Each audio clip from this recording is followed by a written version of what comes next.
sports writer and this sports fan share a radio show without driving each other crazy? Now, live from the Fox Sports Radio studios, here's Fox Sports Radio's Odd Couple, Rob Parker and Kelvin Washington. Password.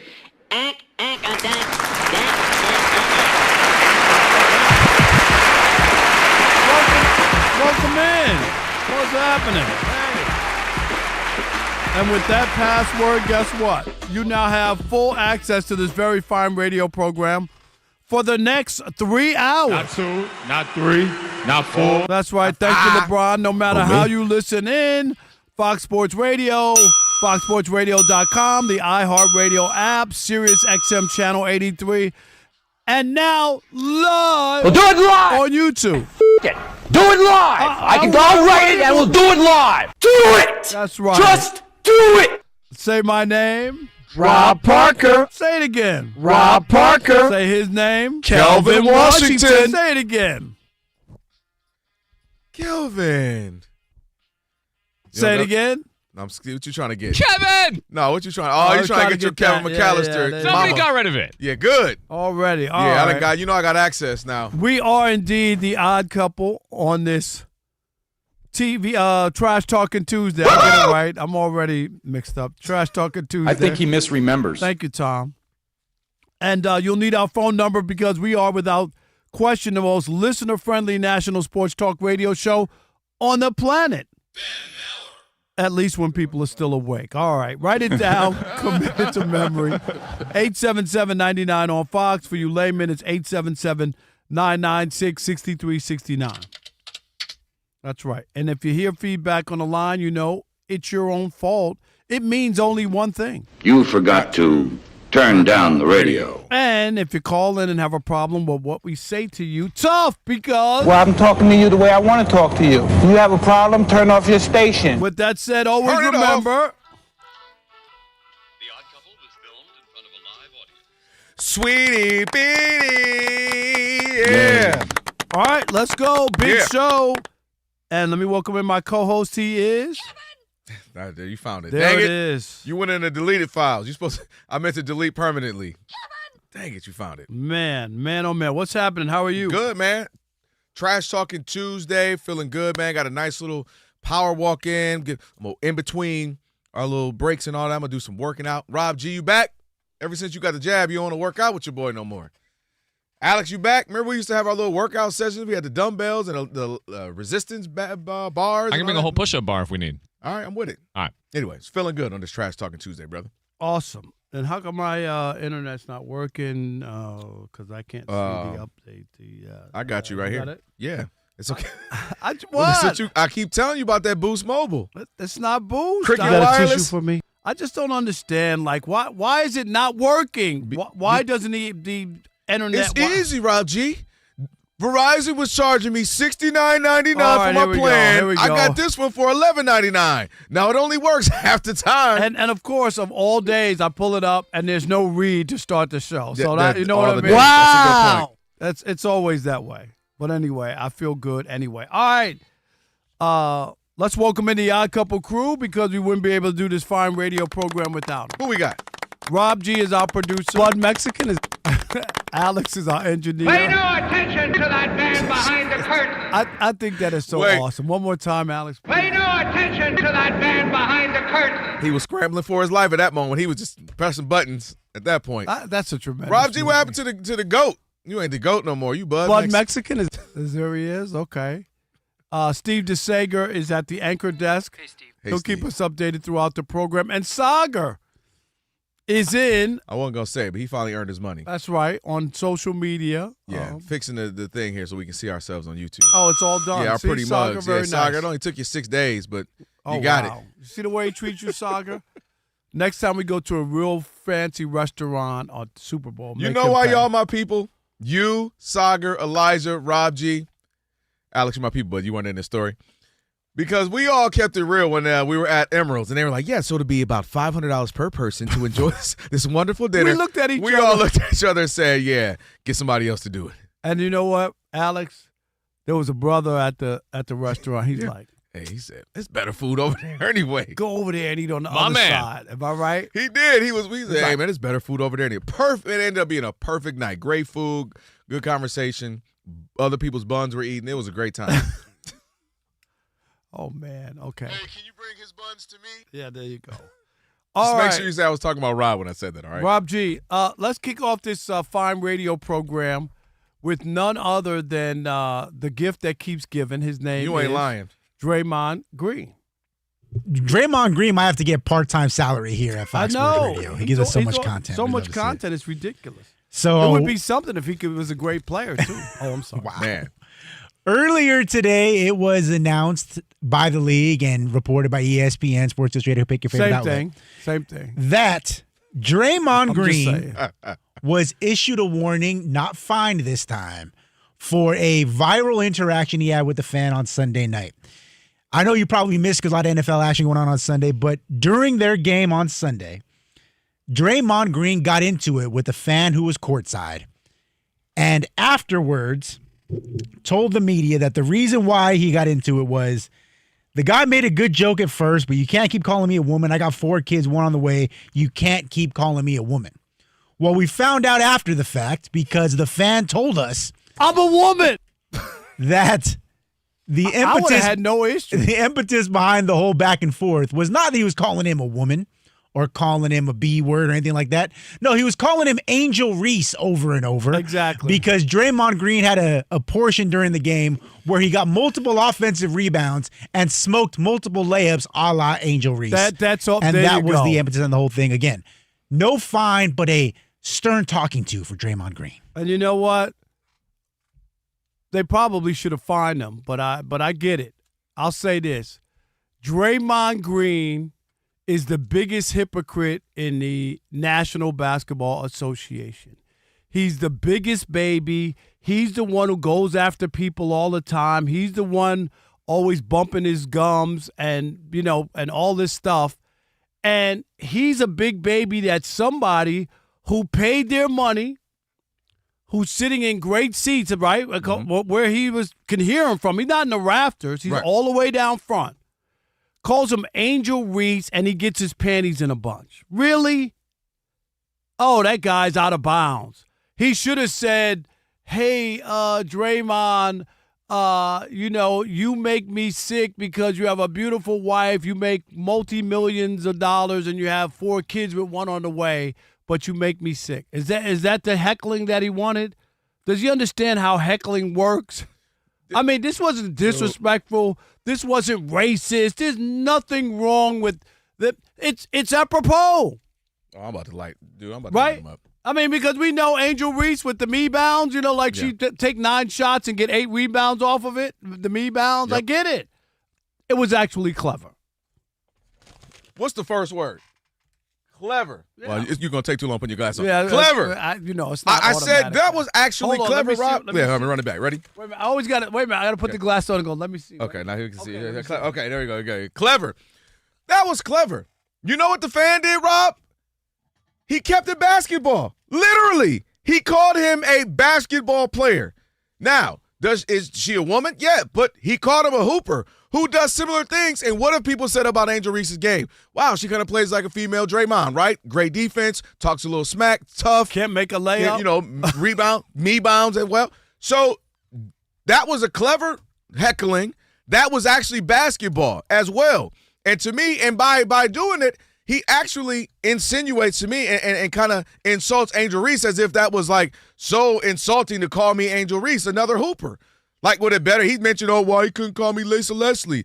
Like, so to me, and even being a hypocritical about this, a hypocrite, you didn't insult Angel Reese. So let's continue some things. What did you and I talk about Draymond a few weeks ago? Because he called a professional football player who has been an MVP candidate a bum. He called Dak Prescott a bum out of his mouth, and now somebody calls him Angel Reese. And a hooper. Exactly. So and that fit what had happened in that game. It's apropos. I literally wrote, he kept it basketball, and it was apropos. You miss a bunch of layups like she has done at times, and to score a layup.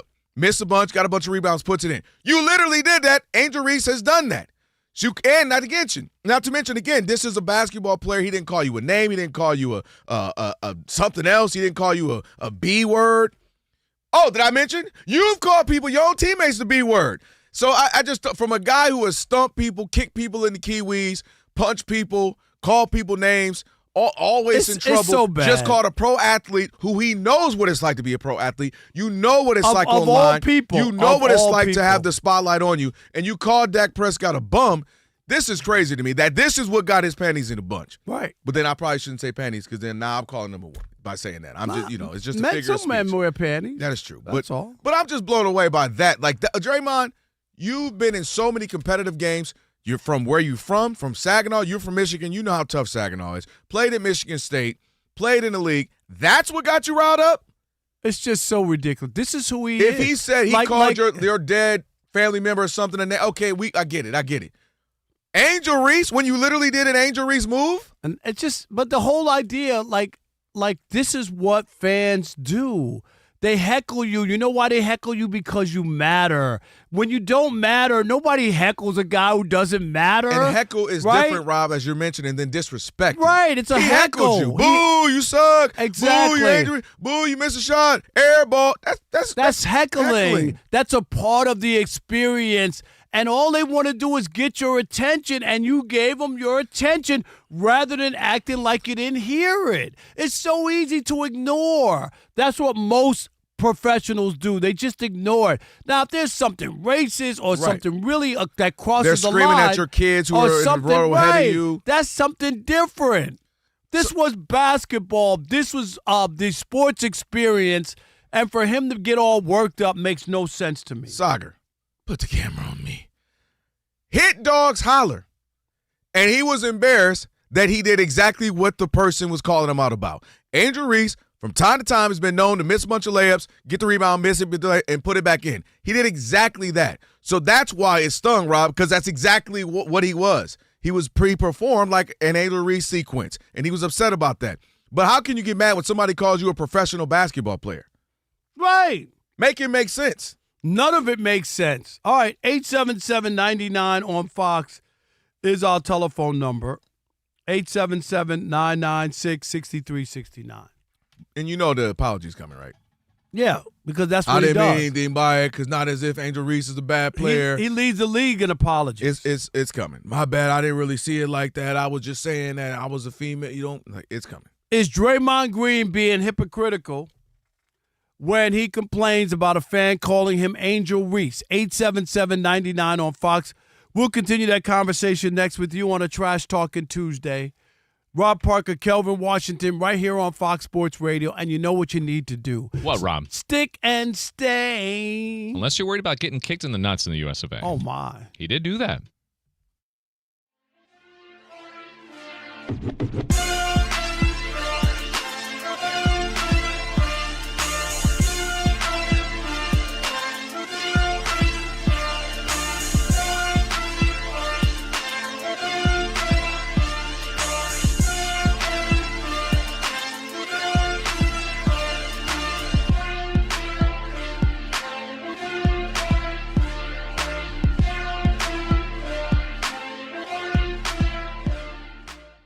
In the post-Nico era, what's the plan for the Mavs?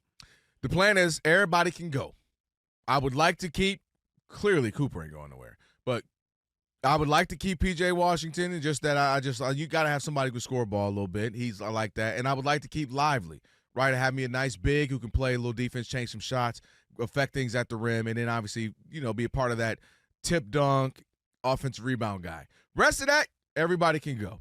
I don't want to. It's not optimal. You not have a star like an AD or Kyrie, but the fact of it is, hence for the rest of their careers, I just don't know their availability. Kyrie Irving is one of the most special players we've ever seen talent-wise, complete, just skill-wise. Often injured, stuff's going on. There was the COVID year, and it just stuff. So there's always, you just don't know the reliability of Kyrie Irving. Talent-wise, we know if he just was going to play 80 games, 75 games, you knew what he was going to get great. Same thing with Anthony Davis. Two-way player. I know exactly what I'm getting on both ends of the floor when he's healthy, when he's rolling. But I don't have a creator right now. I don't have guys who can get the ball. I don't have guys who can make it easier for other people. D'Angelo Russell ain't that, and he never has been that. That's just not his skill set. His skill set is really more of a come off the bench and get you a bucket kind of guy. So to me, I'm willing to start over. New general manager coming in. You got your new rookie in Cooper Flagg who needs to get things going, and let him just have this year to figure it out. Figure it out. Get shots up. Play defense, figure out the pacing of the NBA, figure out the competitiveness of the NBA, the physicality of the NBA, figure it all out. We're going to keep a couple pieces around, and then I'm moving. I'm fielding calls. How much you want? Who wants what for Anthony Davis? Kyrie will be back end of the year, early next year. Who wants what for Kyrie? Who wants this person? Because Klay Thompson's washed. AD's often injured. Kyrie's often injured, and Cooper Flagg is finding his way. So to me, I'm open for business. To me, you just have to be. I'm hitting a hard reset, building around Cooper, building around, whoever the new general manager is going to be, and finding our way, our thing, our identity. Because you can't do anything with the rest of these guys. To me, I don't like to construct it. And to what avail? To what avail? The Western Conference is loaded. What, be the 9th seed every year for the next couple of years? Totally disagree. I think that you could have, because you have the young star, you got the first overall pick, who's supposed to be a star, you could try to go along with what you have, hope these guys can get healthy, make a run. He becomes the bridge to take you into that next, because you already got your guy. You don't need to tank to get your guy. You have your guy already. If you had old guys without Cooper Flagg, then I would agree with you.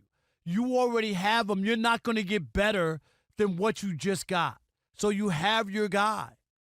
So the idea is to be able to let these guys get healthy. Let's see what we can do, right? Let's see if we can make a run with this. And if not, then as you get rid of pieces and move forward, then you could start to complement him, and then you have a bridge between us being viable with a young superstar in the making, star, whatever you want to call him. Plus, you have a guy who's won a couple. You got guys who have won NBA championships. So, right, maybe some of that rubs off on him on how to win. He's around those kind of guys. Putting him around a bunch of young guys trying to all grow together, it can work once in a while, but it doesn't work often. So I'm just saying, when you have a guy already and you luck out and have that, and yet I just think about it like Tim Duncan, when Tim Duncan was able to go there with David Robinson. Right? But that was a fortunate – like, they weren't as bad as getting that number one pick. No, but he was hurt, and they did. But I'm just saying, you wound up being able to have both. You know what I mean? Tim Duncan was obviously your future, but you had David Robinson, and you didn't go, okay, we got Tim Duncan now. Let's get rid of David Robinson, and let's start moving on forward. I'll one-up your example with your own example. When you were them and then you start to get Tony Parker becomes a guy, and then you go get a Kawhi. The difference is, to me, a couple of things. One, you just can't have guys that you're talking about that are always injured. Like Anthony Davis is and it's only going to get worse. He's getting older. It's not like you got him at 23 and you say, well, we don't know. No, we know, and it's only going to get worse. Kyrie Irving, it's only going to get worse. And so the reason why, when you start to look at the teams that have had success over the last 10 years or so, it's guys who grew together. It's drafting Steph, drafting Klay, drafting Draymond, drafting Harrison Barnes, and then you run around. Obviously, Harrison Barnes will leave. How did Toronto win its championship? They had a core group of guys, yeah, and then they went and got couldn't win Kawhi. with that. But they couldn't win with that core. If LeBron wasn't there, they might have been able to win. But that core, they didn't win. LeBron was hating on them. That core didn't win. All right, and so did you talk about? Okay, Philadelphia did that. They had all these high draft picks. They put them all together. Trust the process. Did they win? They couldn't even get to the conference. They couldn't even get there. And then I go back to the Celtics. Again, you had your core. They had a run. They got to a couple finals. They won one. And you just, to me, I'm looking at, now let's not even talk about Oklahoma City Thunder as far as you got some core. You got a great young Trey. I can't believe the Clippers gave up SGA. And so my point is, just find your things. Make a couple of trades, get some young pieces, and build so you can build towards your future.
Odd Couple, Rob Parker, Kelvin that's Washington. IA generated. I don't care what you say. The shorter shorts. That's how I know you Cargo can. shorts. That's how I know cargo it was you. shorts. You called it IA. It wasn't even AI. It was IA. Odd Couple, Rob and Kelvin on a Trash Talking Tuesday. That'll be next hour. Ephraim Salam coming up in about 7 or 8 minutes. Good to hear what he has to say, some of these NFL headlines. And also, you can watch us on YouTube. Right now, we're simulcasting the show, as always. Do it! In the Odd Mob. Make sure you go check it out. Search Odd Couple FSR. Like, share, comment, all that good stuff. We appreciate it. All right, we'll take calls. Draymond again. And said some stuff that we're like, whatever, man. Heckling. A fan had a clever heckle. We thought that's what it was. Some good trash. Yeah. Draymond took offense to it. 877-99 on Fox. The fan was perfectly within his rights or took it too far? What do you say? Yeah. You got George in Los Angeles. Yeah. You're on the Odd Couple Fox Sports Radio. What's up, George? No. What's up, guys? How What's are up, you? man? I think that Draymond is well within his right to get mad at this. Nobody likes to be called a woman. He didn't say that, he called him Angel Reese, but you wouldn't like it if they called you Hannah Storm. I Something was like this. wrong. No. I disagree. couldn't disagree anymore, George, what? Like, George. I'm a woman. It's a heckling at a game. Yes. And he's called him a basketball player. Because Angel Reese misses bunnies and then gets the rebound. Come on, George. You're overthinking this. Come on, George. Sometimes you got to applaud a fan. You know how many times we hear pro athletes, you've been covering this league for years. Well, they go, I ain't going to lie, this one fan smoked me. Funny, he said right. blah, blah, blah, blah, blah. Come on now, George. George, you sound like Boy George on this one. I'm sorry. Now he about to call back at you. 877-99 on Fox. Wow. Now he about to call back. See, why you do that? Now George's about to call back. Roscoe in Seattle. You're on the Odd Couple Fox Sports Radio. What's up, Roscoe? Hey, y'all, listen. Definitely the fan was in his rights. Draymond is turning into the Rob Parker of the NBA, Wow. man. He's whining so much. He's like thin skinned, and he's a professional. He needs to take it. So, Rob, Kelvin, much love to y'all, but yeah, he's out of line. How you going to say I'm thin-skinned and I've been in this business 40 years? Are you kidding me? He said he's been listening and reading your writing for 40 years. Hey, it's Trash Talk Tuesday, man. Oh, that's the whole point. I'm the poo-poo king. That's right. We wouldn't be doing a Trash Talking Tuesday if I was I'm the thin-skinned. poo-poo king. All right, thank you anyway. I thought we were NOT, not supposed to talk. But that's right. next hour. That's next hour. Nikki in Virginia. Nikki! You're on the Odd Couple Fox Sports Radio. What's up, Nikki? Yeah, hey, guys. First off, love the show. Thank you. Appreciate Yep. Hey, Nikki, what part of Virginia? Just curious. The south side of Virginia, like near Lynchburg, Virginia. Okay, cool. Yeah. So two things. Rob, when you said Draymond leads the league in apologies, I rolled laughing. That was hilarious. He does. He's always apologizing to somebody. Somebody else might be up there, too. But then, then B, as a player, I respect Draymond. Man's got abilities. But at this point, we kind of know who the guy is, Yeah, I mean, we get it, but the idea, like, of all the people to criticize this heckler who's spot on, you're That's the best missing part. you're missing point blank layups and getting the rebounds back. That's exactly what Angel Reese does. Who's also a professional basketball player. I don't get the Yes. insult part of that. I understand she's a woman, but she's a hooper. You're a hooper. Like, it wasn't something else crazy that he could take offense to, in my opinion. Absolutely. Who is that? Jerome in Charleston. You're on the Odd Jerome. Couple Fox Sports Radio. What's up, Romy? Hey, no one has ridden someone else's coattails better than Draymond Green. Okay, and then he called. Wait a minute. I got one other person, Chris Broussard, but that's another story. Go ahead. And then he called Dak Prescott a bum. Dak Prescott is the best quarterback the Cowboys has ever had. Look at the numbers, okay? He's not a bum. For him to call him a bum, and now he's a fan. Oh, yeah, that's rich. That's really rich. Okay, thank you. You're No right. doubt. Appreciate It is rich. So rich, Right, so much so. you just called another pro athlete a bum.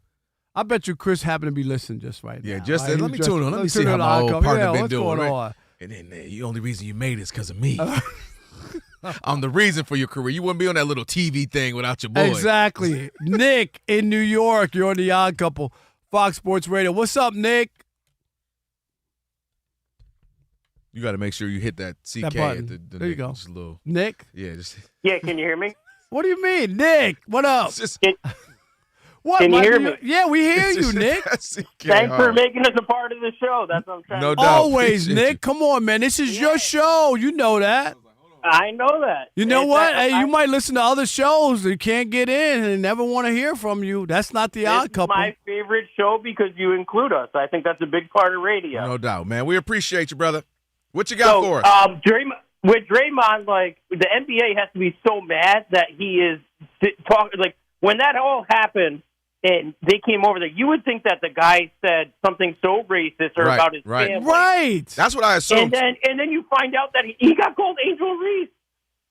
Like, that is, and then he made a big point about it. Like, that's so disrespectful towards Angel Reese that you made it this big. And the NBA is supplementing their payment. You're not helping anyone. That's my thought on that. And Draymond, you know, he's a big problem. All of his stuff is talking. It's not physical play. It's talking. He did stop kicking and punching and stuff like that. But And you know what? I'm not. I'd love to hear what you have to say. Thanks, No doubt, Nick. Thank I'm you for not the call, waiting for Draymond to retire. I'm waiting for Steph to retire, so then Draymond will be irrelevant. That's what I'm waiting for.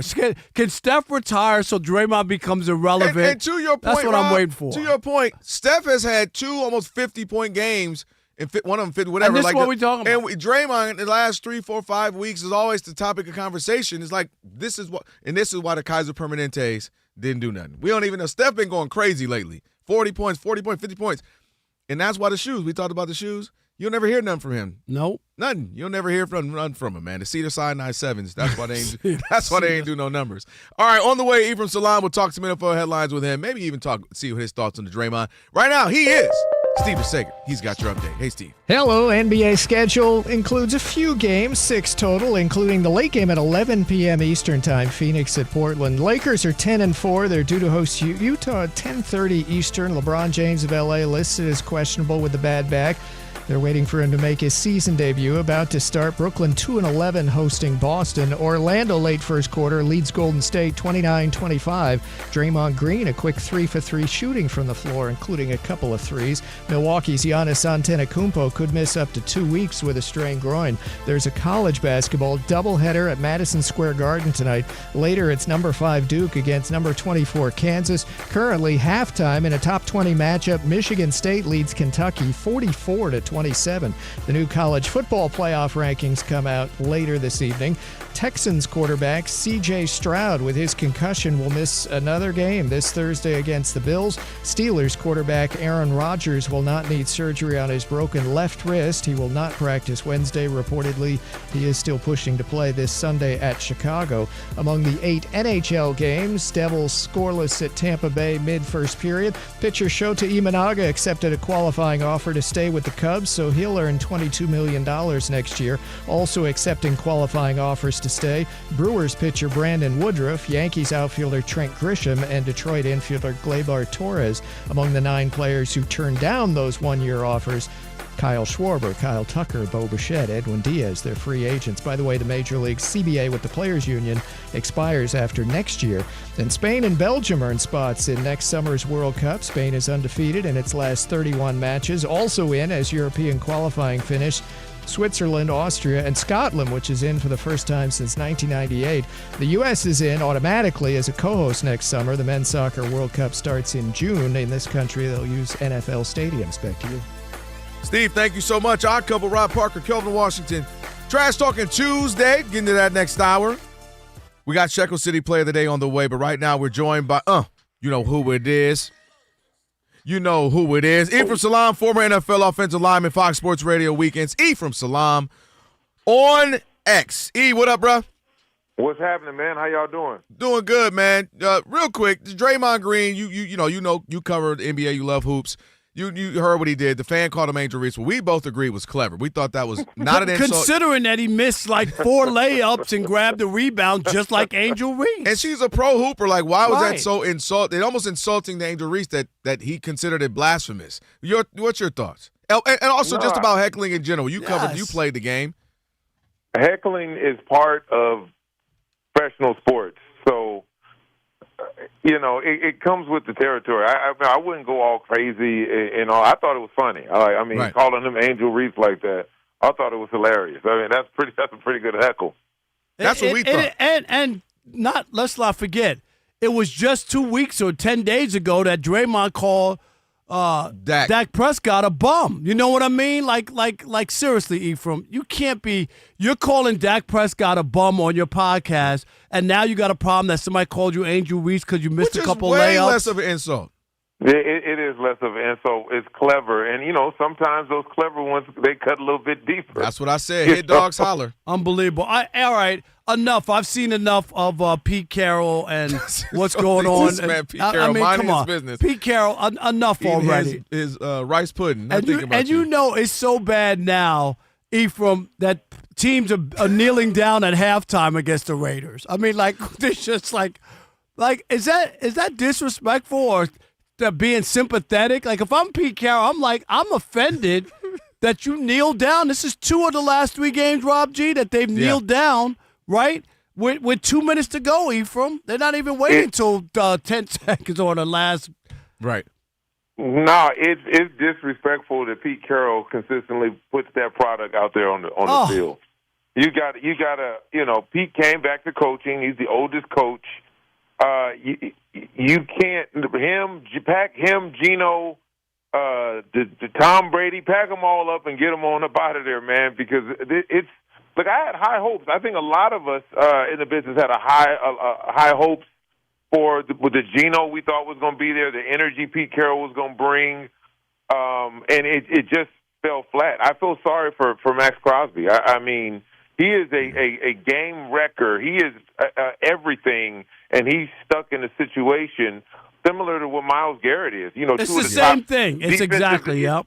2 of the top defensive ends on the planet Earth have no chance of winning, no matter what type of games they have. And that's sad for those guys. Well, Myles Garrett chose it. I mean, I don't feel like I'm a win. I want to go to a winning situation. Oh, yeah. How much money let's dangle some money in his face. All right, never mind. Let me stick around real quick. You pay me $55 million a year. I'll stay where you want me to stay, too. So, then you're going to have to sit on that bench with 5 sacks in one game and no wins. Exactly. Hey, let's go back to some of the games we saw over the weekend. I want to go back to just get your thoughts on the Rams and also the Seahawks. Where are the Rams right now? Are they kind of leading the Super Bowl contenders, specifically in the NFC? They didn't play great in that game. They did not. The offense was not great or productive, but they beat a good team. The thing that you have to be aware of is that you have to be cautious of the good teams that lose ugly games. I mean, that win ugly games.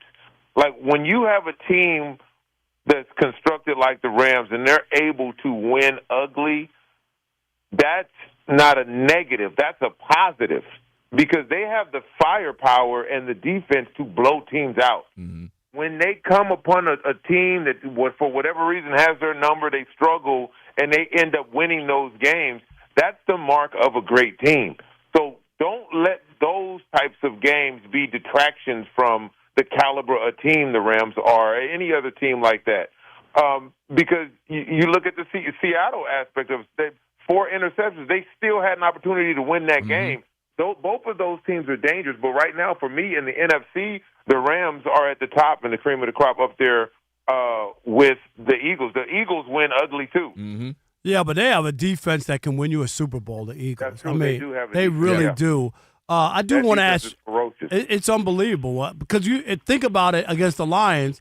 They only had 6 points going in. Sirianni gave them the 3-point field goal, right? Ephraim going for it on 4th down on your own 30? Oh, you got to stop. It's got to stop. I mean, what football is that? Like, seriously, I don't even understand it from the standpoint that your defense was playing great. Kick the ball, let them have it.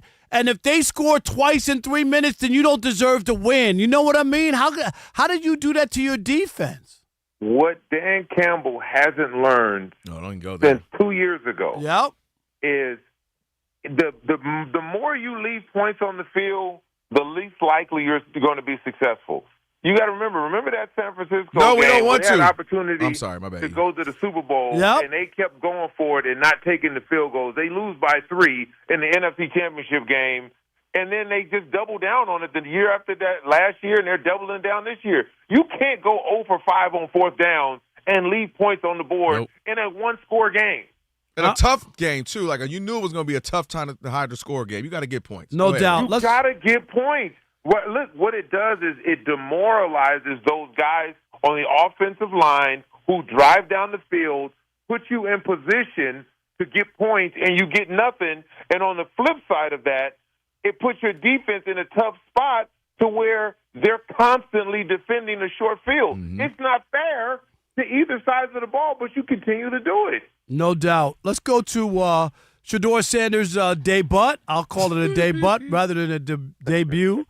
Ugly, didn't play well, and I know everybody has excuses, and they set him up to fail. They don't want him to play. He was out there. He had a chance, actually, from to win the game. He could have, right, or tied the game. Yes, he was there. He had a real shot to do it.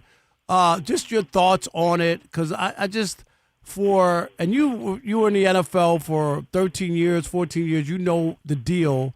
People, GMs, coaches are fighting for their jobs. Like this whole notion that the Browns who have won nothing can just have a talent and think, oh, yeah, well, we're not going to play him because we're doing it for the greater good of the NFL or something is mind-boggling to me. But what did you think of Shedeur's debut? This is what I'll tell you about the NFL.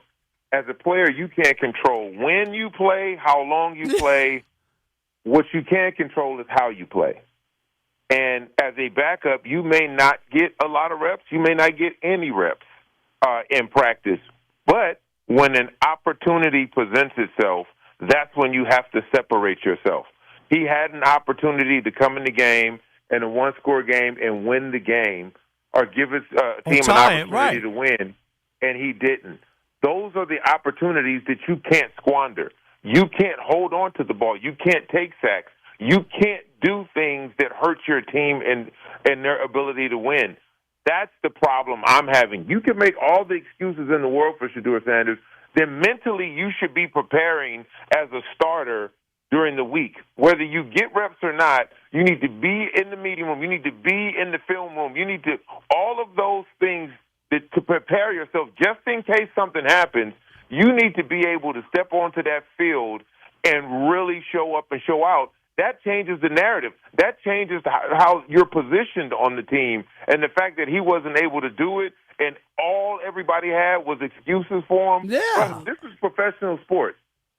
This is whether the coach wants you to play or not. When he put you in the game, prove to him why you should be playing. If you ball out, ain't nobody can say anything. And I'm not saying he's got to be perfect. A whole different conversation. Yep. If he leads them down, they win that game. We're having a whole. He had an opportunity to do it.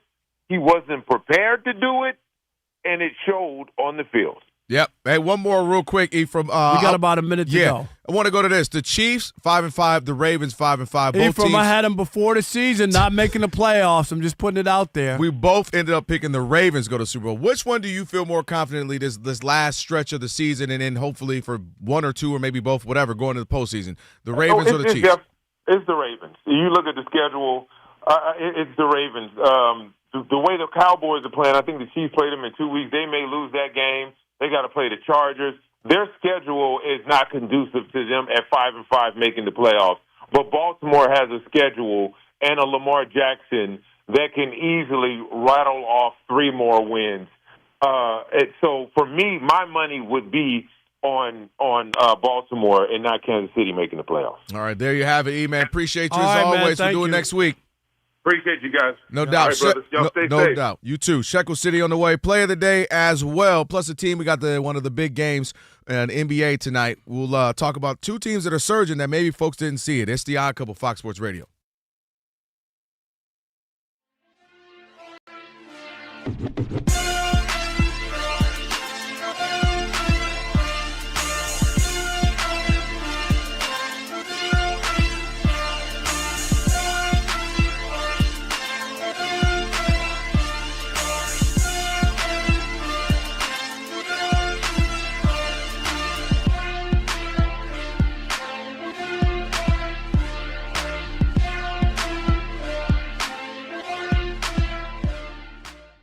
In the post-Nico era, what's the plan for the Mavs?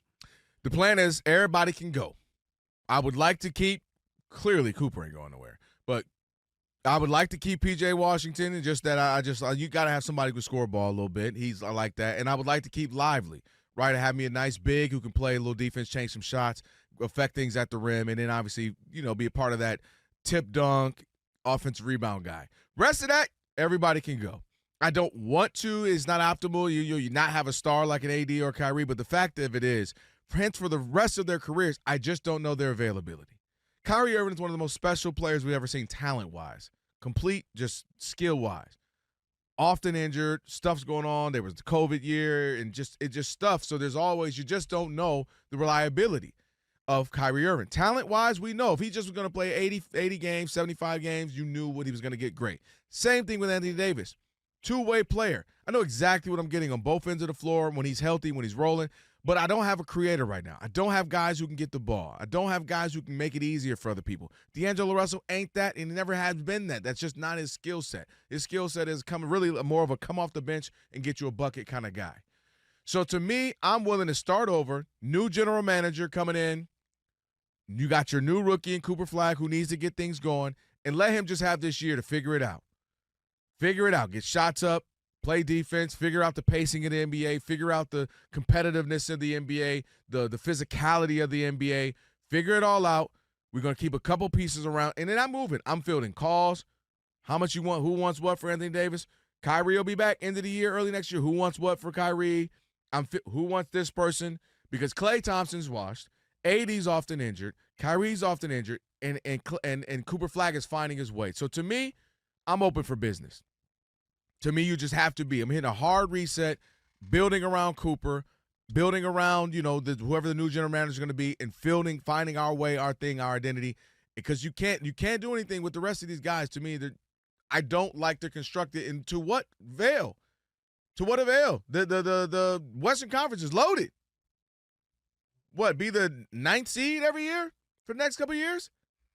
Totally disagree. I think that you could have, because you have the young star, you got the first overall pick, who's supposed to be a star, you could try to go along with what you have, hope these guys can get healthy, make a run. He becomes the bridge to take you into that next, because you already got your guy. You don't need the tank to get your guy. You have your guy already.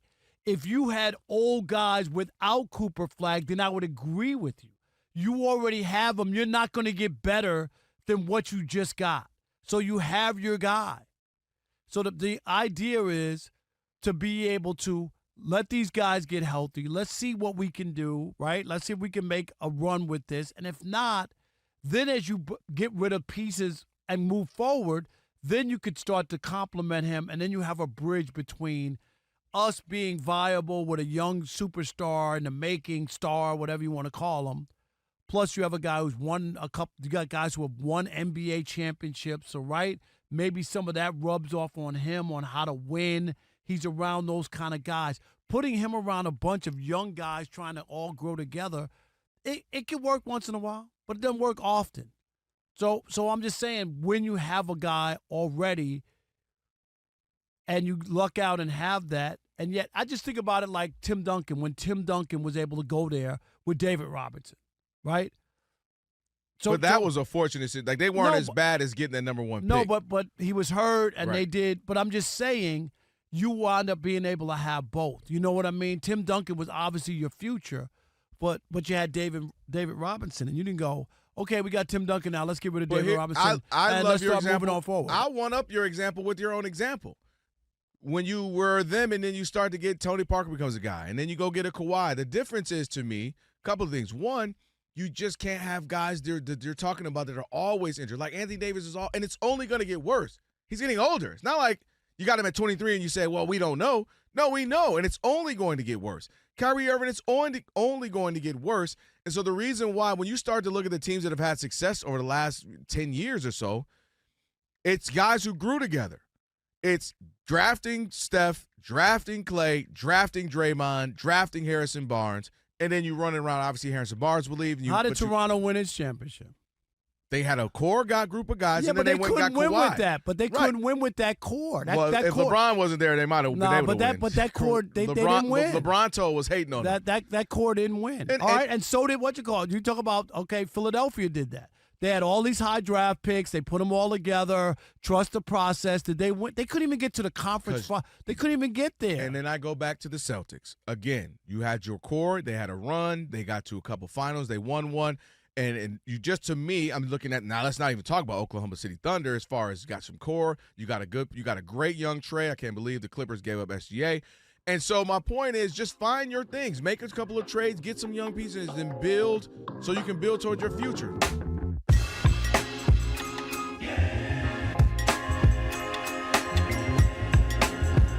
Radio Odd Couple, Rob Parker, Kelvin Washington. Oh, so stupid. Why are you playing, Boy George? Oh, it is a Trash Talking Tuesday. Shout out to Ephraim Salam, just joined us moments ago. I remember when Boy George was on the Tonight Show. Okay. And Joan Rivers was the host in for Johnny Carson. Yeah. And asked Boy George, if you were on a deserted island, who would you want to be stuck with? A boy or a girl? Rob, caution.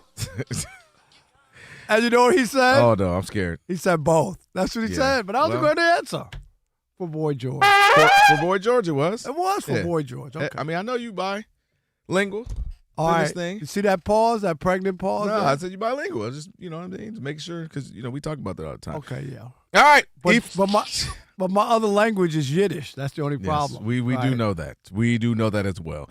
It's time now for Shekel City. Welcome to Shekel City, the home base for Rob Parker's daily picks against the spread. Yeah. How'd you do? All right. I was 2-1. Yay. Yes, thank you. That takes me up to 77-69. Nice. I'm getting a little space here now, which I'm very, very happy about. All right, here we go for tonight. 3 games. I got the Nets as my best bet. The Nets plus 11.5. They're bums. Taking on the Celtics. Celtics just 500. 11.5 is a lot of points. The Nets actually played some close games, and they got me one the other night. All right. You're not buying it. You said they're going to lose by 15? Yeah, man. It just 11.5. I'm taking crazy. it plus 11.5. I'm also going to take Memphis plus 6.5. They're in San Antonio taking on the Wemby-less Spurs. So I'm going to take the 6.5. Memphis 4-10. Bad. They are. The Spurs. Somebody ain't have joy. And then last but not least, LeBron's debut for the 2025-2026 season. Which means you're taking the other team. So I'm taking, Utah. I'm taking Utah. Look at Rob G's all mad. So predictable. Plus 13.5. I'm all right. I'm a football player. No, you know why? Because LeBron's going to mess up the chemistry the first night. Watch me. Watch. They'll beat Utah, but not by 13.5. 13.5 is crazy. 13.5 in L.A. So, again, I got the Lakers. Utah plus 13.5. Memphis plus 6.5. And the Brooklyn Nets, no sleep till Brooklyn, plus 11.5. And remember, Kelvin, I'm not telling you who to bet on. I'm telling you who I bet on. All right, it is now time for your Tire Rack play of the day. Prescott is under center, stamps his left foot, receiver in motion to the left. Prescott play action, left side of the end zone, right on the money to Ryan Flanoy. Touchdown, Cowboys. And that is, of course, Cowboy Radio right there, bringing you the play of the day, which is brought to you by Tire Rack. For over 40 years, Tire Rack has been helping customers find the right tires for how, for what, and for where they drive. Ship fast and free. Backed by free road hazard protection with convenient installation options. Mobile tire installation will come to you wherever you may be. TireRack.com, the way tire buying should be. We got the one of the big games tonight. You got the surging 5 games in a row for the Atlanta Hawks, which they've looked good. Trae Young's been out a lot. And then also the Pistons, who won 10 in a row. And how's your boy? You know, Joe Dumars, your man. Is he watching this at all? Has he moved on? Is he just thinking about the Pelicans? 20 years later? I mean, I'm just saying. Is he keeping up with his old squad at all? Dude, Joe D, that franchise has 3 championships. I know. And Joe D touched all three. Yeah, he played. He was a finals MVP, too. Yeah, he's good. No, he's good. Man, this Pistons, speaking of good, this Pistons team, 10 in a row. And if you've watched, they've had to do it without Duren at times. Jalen Duren, their big center, who's been balling out of control. Without Cade, who's been playing fantastic ball. They've got this. I haven't looked at the schedule, but a lot of them are cupcakes. Here you go. And that's what See? you're supposed to do. Why you can't just celebrate? No, I'm just saying. 10 in a row? Can you look at the schedule? I'm about to pull it Let's up go. right now, 'cause you talk Washington, the Nets. I'm just saying, like, they've been demolishing people too. By the way, it's not like they're just like squeaking out. Hold on, it's the NBA. There's a lot of bad teams. Go ahead, read off some of the wins. Pull up some of these games. Yeah, he don't want to do it now, pull it Rob up right G, now. because he Come on, knows man. I'm right. They beat the. Let's I guess work backwards. They Go beat ahead, the Rob Nets. G Yeah, has go ahead, it. Rob Go G. ahead. Nets. They beat the Magic, who are good. Yeah. No, they're good. not. There's a solid No. team. They're underachieving. They're, They're 7-7. underachieving. They're not good. They're Go ahead. 7-7. Well, I mean, everybody in the East is underachieving Okay, go except for ahead. Detroit. Okay. The Mavs are terrible. The Grizzlies are terrible. No, I'm not giving you the Mavs. Everybody told Mavs me the are Mavs. Watch out terrible. for the No, y'all we told, got- you too. Go, you told me go watch ahead. out for the Mavs. Rob's favorite team, the Utah Jazz. Terrible. Go ahead. You just picked them to cover the spread, but they're terrible. Yeah, but they could lose, but still cover the spread. The Nets are bad. Terrible. The Sixers have been an upstart team. They have actually. I Okay. like. The Sixers are okay. The Go ahead. Wizards are terrible. Yes. The Bulls started off good. They did. The Sixers again, and the Pacers are terrible. That's all. It's no knock. You should be. No, we you should are win knocking. those games. You knocking like you at the door right All now. I'm doing is I always have to give context to everything. No, you don't. That's what makes me a world-renowned writer and journalist. You know what it's called, Rob G? Context. It's not about being a hater. I'm not a hater. I'm a journalist. Context matters. The best part about context when it comes to this is if it's his team, it's you can only beat who's in front of you. If it's the team he don't like, they've only beat bums. What do I not like about the Pistons? I don't know. I'm asking you. No, it's sitting next to a Detroit No, homer. I'm really asking. And Because you didn't even let me get stats out, Rob. I said the Pistons have won 10 in a row. You're just a and the Detroit first thing homer. You, do is You come poo-poo. here, the Tigers. Oh, the Lions. They were good. The Lions, How you gonna to the get Super mad at Bowl. me that everybody in Detroit's good right now? The Lions are going to the Super Bowl every year. Don't get mad at me because Detroit is the winning. Pistons won I 10 think you games. were the They're common going to the denominator. They're going to the NBA Finals now. Is that what they're going now? You got them for the NBA The Finals? NBA Finals. This is okay. This is what I'm saying. Who's going to You're Finals just in the a East? terrible Detroit Who's going to the Finals in homer. the East? People think we're listening to a Who's local going to the Detroit Finals in radio the East, station. Rob? Is this 97 Oklahoma City Thunder, or is the this Fox Pistons. Sports Radio? You heard it first. My God.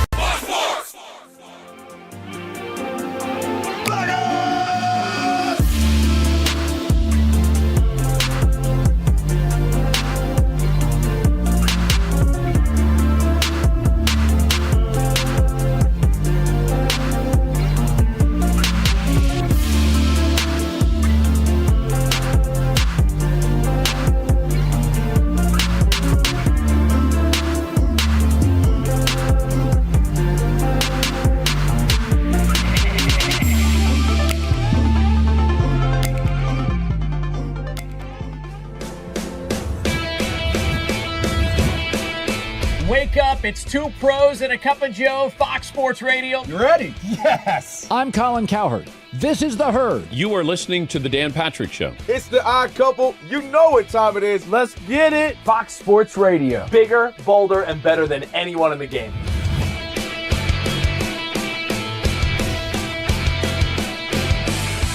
Fox Sports Radio is the #1 sports audio network. Diverse, fun, entertaining, and driven by the big sports topics of the day. They had to bolster the offensive line, which they did. You finally said something right. Congratulations. That game was incredible. You are wrong. You could take that trash somewhere else. Wham! We have a very special connection with our audience, our listeners. People feel that friendship. And I appreciate y'all, so I love it. It's all for you. Thank you. I'm your favorite fan. Thank you. Love you. You're very talented. You're the best. Thanks for taking my call. Sure. Great show. Thank you, Jim. You sound like Joe Pesci. How am I funny to you?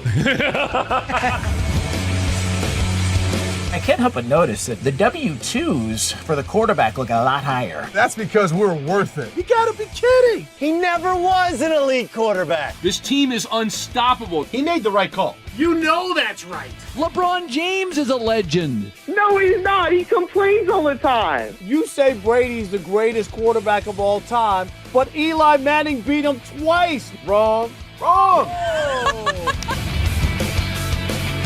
For 25 years, Fox Sports Radio has dominated the sports audio landscape. With the biggest talent and the best programming available. We talk sports, and we have fun doing it. We talk about life. Sports radio is where you go after the games are over, and then the discussion begins. If the Chiefs win.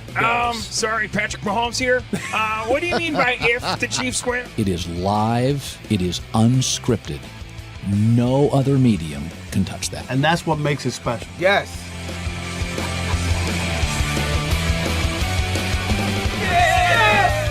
Who wants some? Bigger, Bolder, better. We are Fox Sports Radio. Yeah.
In college basketball tonight, there's a doubleheader at Madison Square Garden. We are Fox Sports!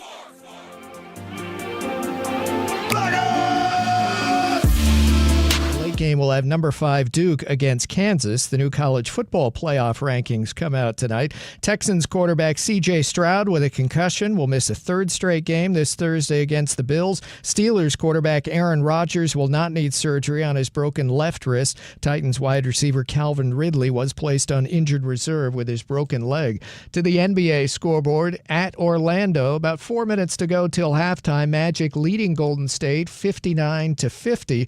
One of the late games will have the Lakers at 10-4 hosting Utah. LeBron James of L.A. listed as questionable with his bad back.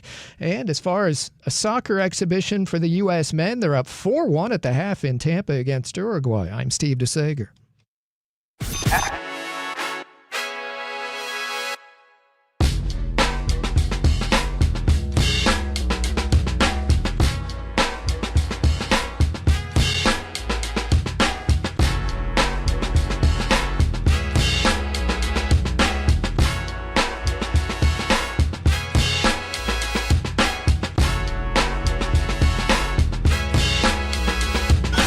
Can this sports writer and this sports fan share a radio show without driving each other crazy? Now, live from the Fox Sports Radio studios, here's Fox Sports Radio's Odd Couple, Rob Parker and Kelvin Washington. Hour number 2 on Trash Talking Tuesday. Don't forget, your chance to trash anyone, anything in the world of sports. We'll give you 30 or 40 seconds. We will not N-O-T interrupt you. You'll be able to say whatever you want. You want to rip Kelvin? Go ahead and just do it. Bring it. If they're going to do it, do it.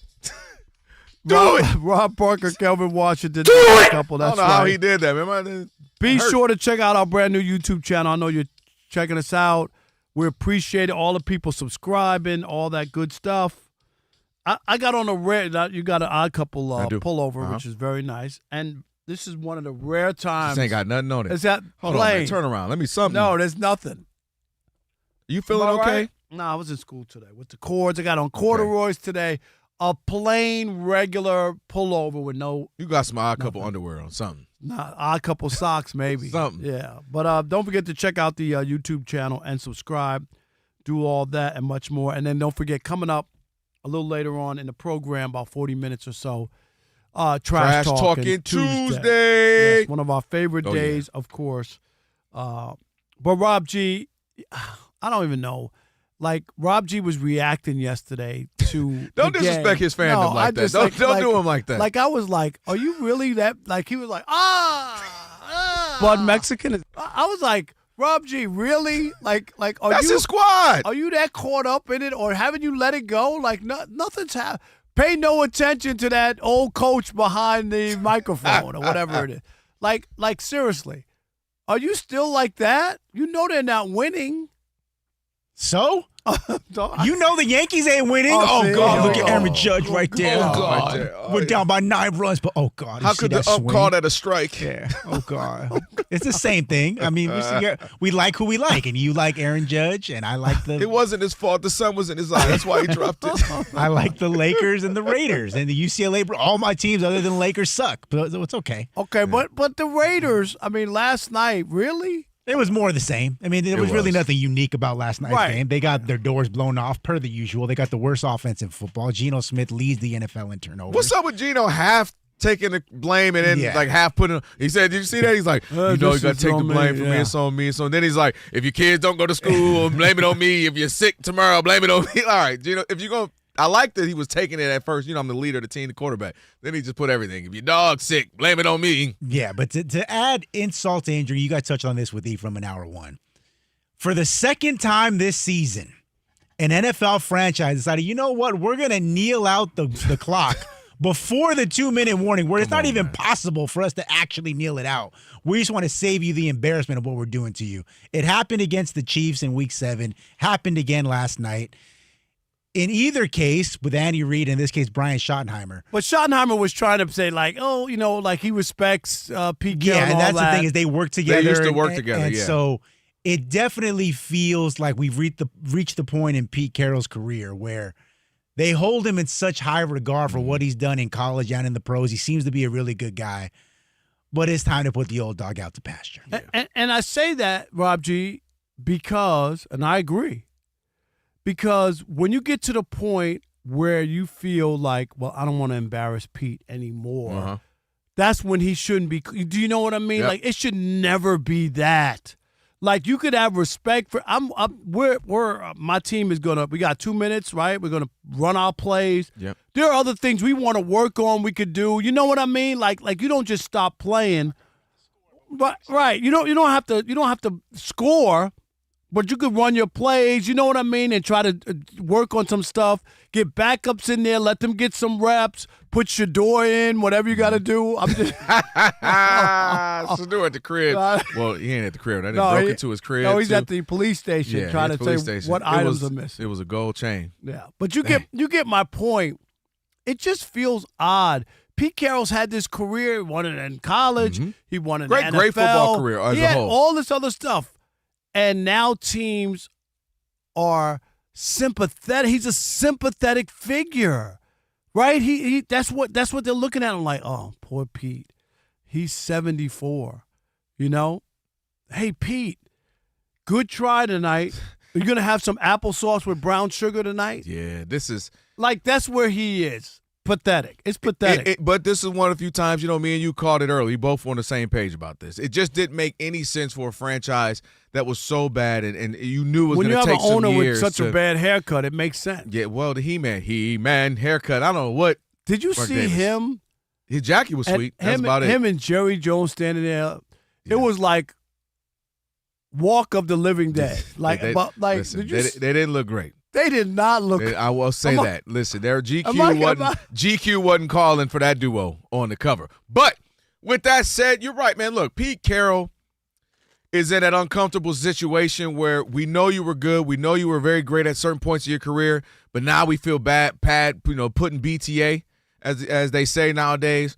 And so you got doing stuff that professionals, Rob, both of y'all, Robs, professionals shouldn't have to do that.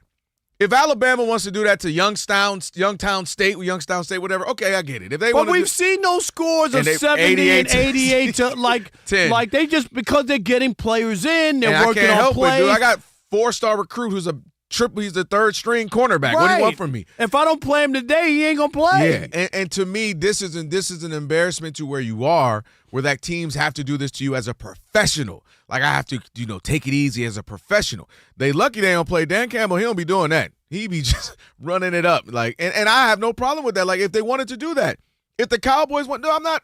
I'm trying to win. I'm trying to get my team locked in, focused, and I shouldn't have to. All right, well, Pete was once a good coach. I don't want to do that. And it reminds me of. Now, let me say, Pete Carroll's had a very, very good football career. He ain't what I'm about to say, but you'll get the gist of the analogy. It's like when Larry Holmes had to take it easy on a beaten and battered Muhammad Ali. Remember that? When Muhammad Ali was all-time great, I am the greatest, but he went way longer than he should have, and Larry Holmes was this nice young upstart, used to work with Muhammad Ali, used to train with him and all that, and now he's beating his brains out. And he was like, man, I got to take it easy on him. I know who he is. He means so much to me personally, to the game, the sweet science of boxing. And you got to kind of just play and tap, little jab, because you don't want to beat him up like that. You don't want to embarrass him. And that's what it's kind of like with Pete now. Where teams are just like, man, I ain't trying to put you out there like that. And they shouldn't have to consider that. This is pro sports. We're getting paid millions of dollars. Everybody's competing. People's jobs are on the line week in, week out. And I shouldn't have to consider, the old man's feelings. So I don't like that.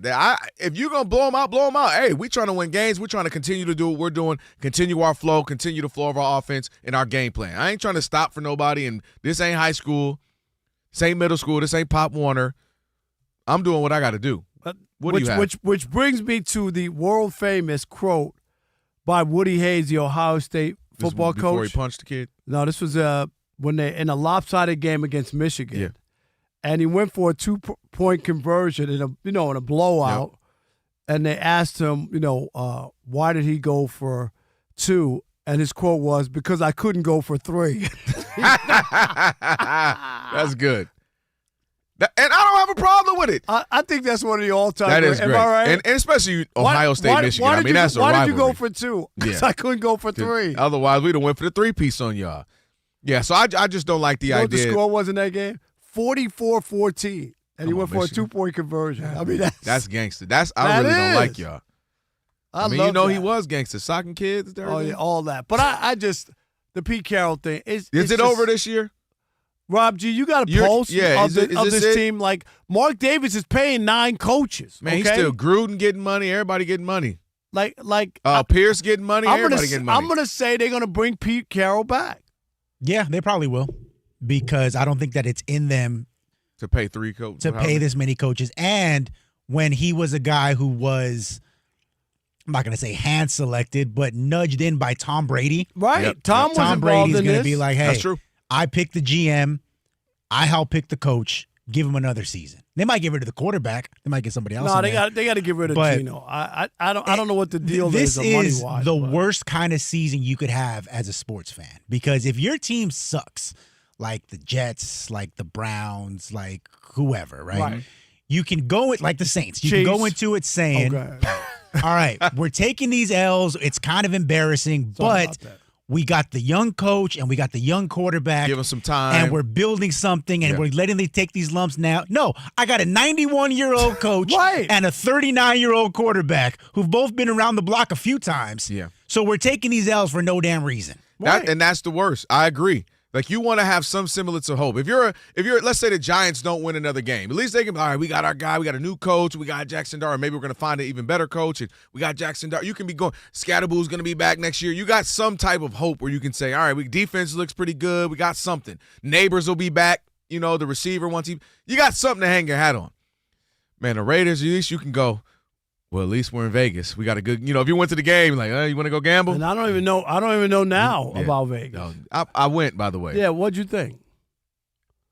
It ain't Vegasing like it used to. I will admit. Now, I wasn't in them streets like that. It's not empty, but it ain't like that little something magical in the air. Rob G, you've been to Vegas a ton. You know what I mean? Like when it's a couple years ago, it was humming. Yeah, I'm telling you, when I was there, it's too corporate. When I got there, it wasn't. It used to be like you didn't feel like you were being nickeled and dimed on everything. You used to be able to get a cheap meal. Drinks weren't there. I don't even know. Are they still passing out free drinks in the casinos? I don't even know if they're doing that anymore. You got to gamble to get the free drinks, and they don't come around as frequently. Yeah, as it used to be a ton of women on the. You walk around with the yeah. That's the problem with the nickel and dime. To your point, Rob G. Like you lose the magic of things. You have to pay for parking, and now the hotels. You notice the resort fees. Oh, they getting carried away. That they get with that money because that's money that if I do my. It's like the baggage. The reason that the bags on an airline are separate from your ticket is they get that money tax-free, and your airline ticket is taxed by the government. Right. You know what I mean? And I think the resort fee, there's something about it. The resort fee, too, you get to the state or something. You know what I mean? Yeah. But you get, that's why they do it separate, because they want that money. And now everything is nickeled and dimed. Well, and because a lot of places they bill it as it's optional. Like, you don't have to access the pool, you don't have to access the workout area, you don't have to access this. But if you want to do any of these 75 things, well, and most people want to do that. You use the ice machine. That was part no of the AC resort for fee. you, sir. Yeah, the AC in your room is gonna be turned off. Yeah, I didn't use no resort fee. No, you open the closet. Exactly. You put your suit in there. All right, an NFL quarterback has coaches around the league, quote, scared to death, and not in a good way. We'll continue that next. It is The Odd Couple on a Trash Talking Tuesday. Rob Parker, Kelvin Washington, right here on Fox Sports Radio. Alex had to stand up for this one. Stick and stay. I'm sorry, Rob. I just had to stand up in the US of A. Okay.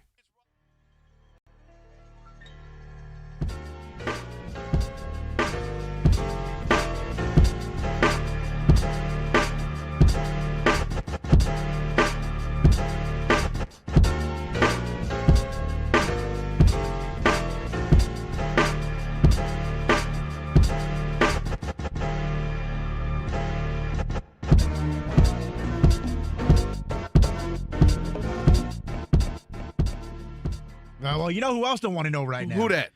Green Bay Packers fans, because you guys mentioned a horrible performance last night. They lose the game 10-7. I thought Aaron Rodgers was playing for them. It was the Packers' third loss this season in which they've given up 16 or fewer points. Just to put that in context, the Jets are the only other team multiple losses this season giving up 16 or fewer points. The New York Metropolitans. In their 3 losses, the Packers have allowed just 39 total points and 780 total yards. That would make them the first team in NFL to have that happen to them since 1940. Okay, Rob Parker was 21 at that time. Oh my! That's how long ago it's been. Wow. He had just got able to drink. And everybody's piling on the quarterback, Jordan Love. Now he's Jordan-like. Jordan, I don't know how I feel about it. And Rob, you think there's someone else to blame?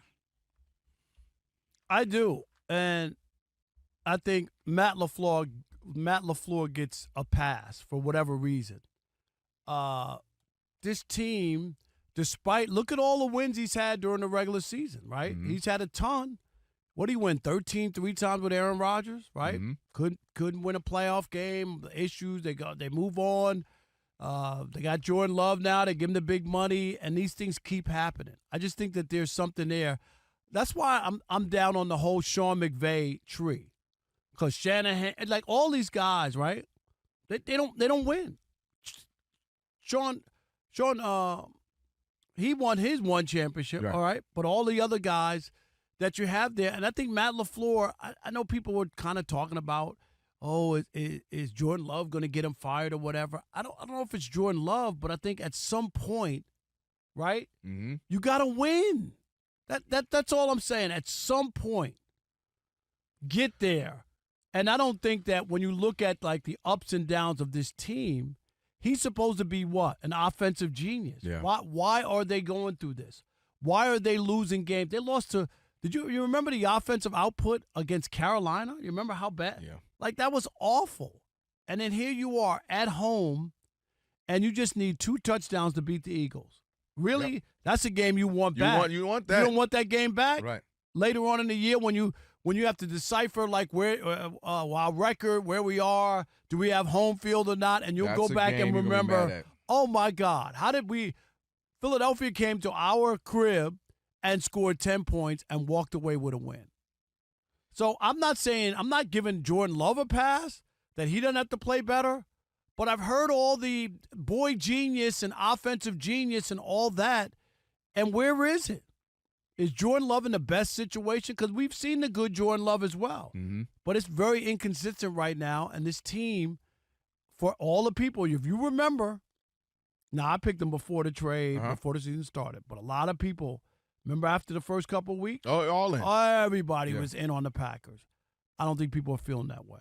No, and a part of it is Matt LaFleur. And I even have my notes that I was getting ready for the show. I put Matt LaFleur, offensive guru, and I put ... essentially saying, what's up with that, right? You got Jordan Love, who is more than capable. And, again, he's not Aaron Rodgers. Aaron Rodgers is one of the greatest we've ever seen. He's not Brett Favre. I told you I think he could be a hybrid of the two, kind of taking some of the best of both and eliminating some of the things you didn't like about the other two. But the issue I have with Matt LaFleur is, where's the running game? Where's the creativity with this type of offense, right? You got Jordan Love.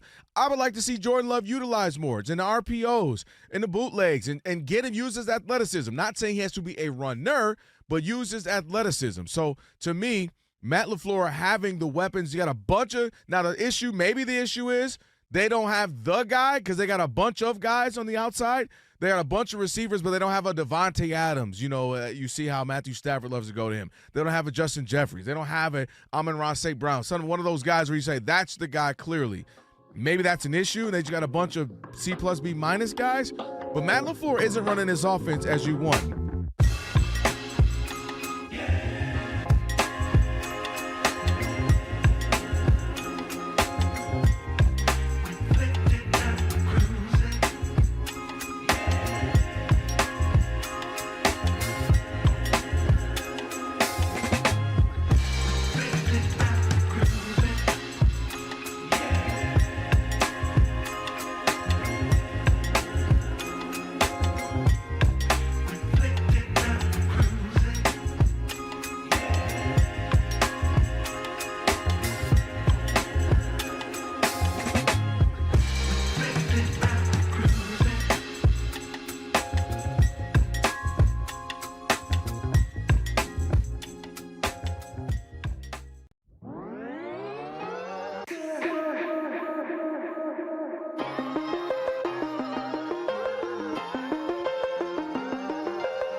The Odd Couple, Rob Parker, Kelvin Washington, on a Trash Talking Tuesday, which is coming up in about 20 minutes or so. For over 40 years, Tire Rack has been helping customers find the right tires for how, for what, and for where they drive. Ship fast and free, backed by free road hazard protection with convenient installation options like mobile tire installation. That's right, they'll come to you wherever you are. TireRack.com. It is the way tire buying should be. We got Trash Talking Tuesday, as I mentioned, coming up in about 20 minutes or so. But Rob G, it ended up being one of those games we looked at, kind of marked on the calendar. You had the Seahawks and the Rams. Good game in the sense of theater, but Sam Darnold was terrible. And 4 interceptions in that game. And he got some even anonymous coaches talking, right? Yeah, the Vikings said, okay, thank God. Yeah, they went anonymous. It was the Vikings and the Rams. Like, we've seen this. No, 0 touchdowns, 4 picks. Oh. The third time in his career this has happened. You got to take it easy with that. That's incredible. I didn't even know you could get away with more than one of those before you just bench forever. Nathan Peterman somewhere like, oh, but when I do it. Right. But, it was a big game because both of those teams were vying for first place, not only in the division, but in the NFC. Like, they're two of the best teams in that conference. And so on Tuesday, the Athletic, Mike Sando, friend of the show, spoke to a slew of anonymous coaches, anonymous execs, on a series of different NFL quarterbacks. And when they were asking about Sam Darnold, one of the anonymous coaches said, quote, talking about the 4 interception game, Sam's just going to have that in him for life. He will play great. He'll play good. Then he's going to have one of those plays. The problem is when you get established as a playoff team, like the Vikings were, like the Seahawks are, everyone is scared to death about when that game is going to happen. Including yours truly. This is why I was out on him. Remember, I told you very clearly, I'm out. I'm not re-signing him if I'm the Vikings. The 2 biggest games of the year, and then here's another game against the Rams. It was the playoff game against the Rams. We know how big that game against the Lions was. Remember, Kelvin, this wasn't like the defense dominated Sam Darnold. He couldn't move the ball. They were in the red zone all day in the first half, and then he couldn't get it in, right? Couldn't score. And then it came back, of course, in the second half. They teed off on him. But my point is, Sam Darnold will have this until he wins a big playoff game or people can feel confident that he's not going to turn into a pumpkin. We talk about it all the time. Ryan Fitzpatrick, remember all the time. When it wasn't his job, come in, awesome. Made magic. Fitz magic. Yep, here's a job. Here comes the pumpkin. Who else? The other guy always. We had another guy. Well, no, I don't think he had. No, from the Eagles.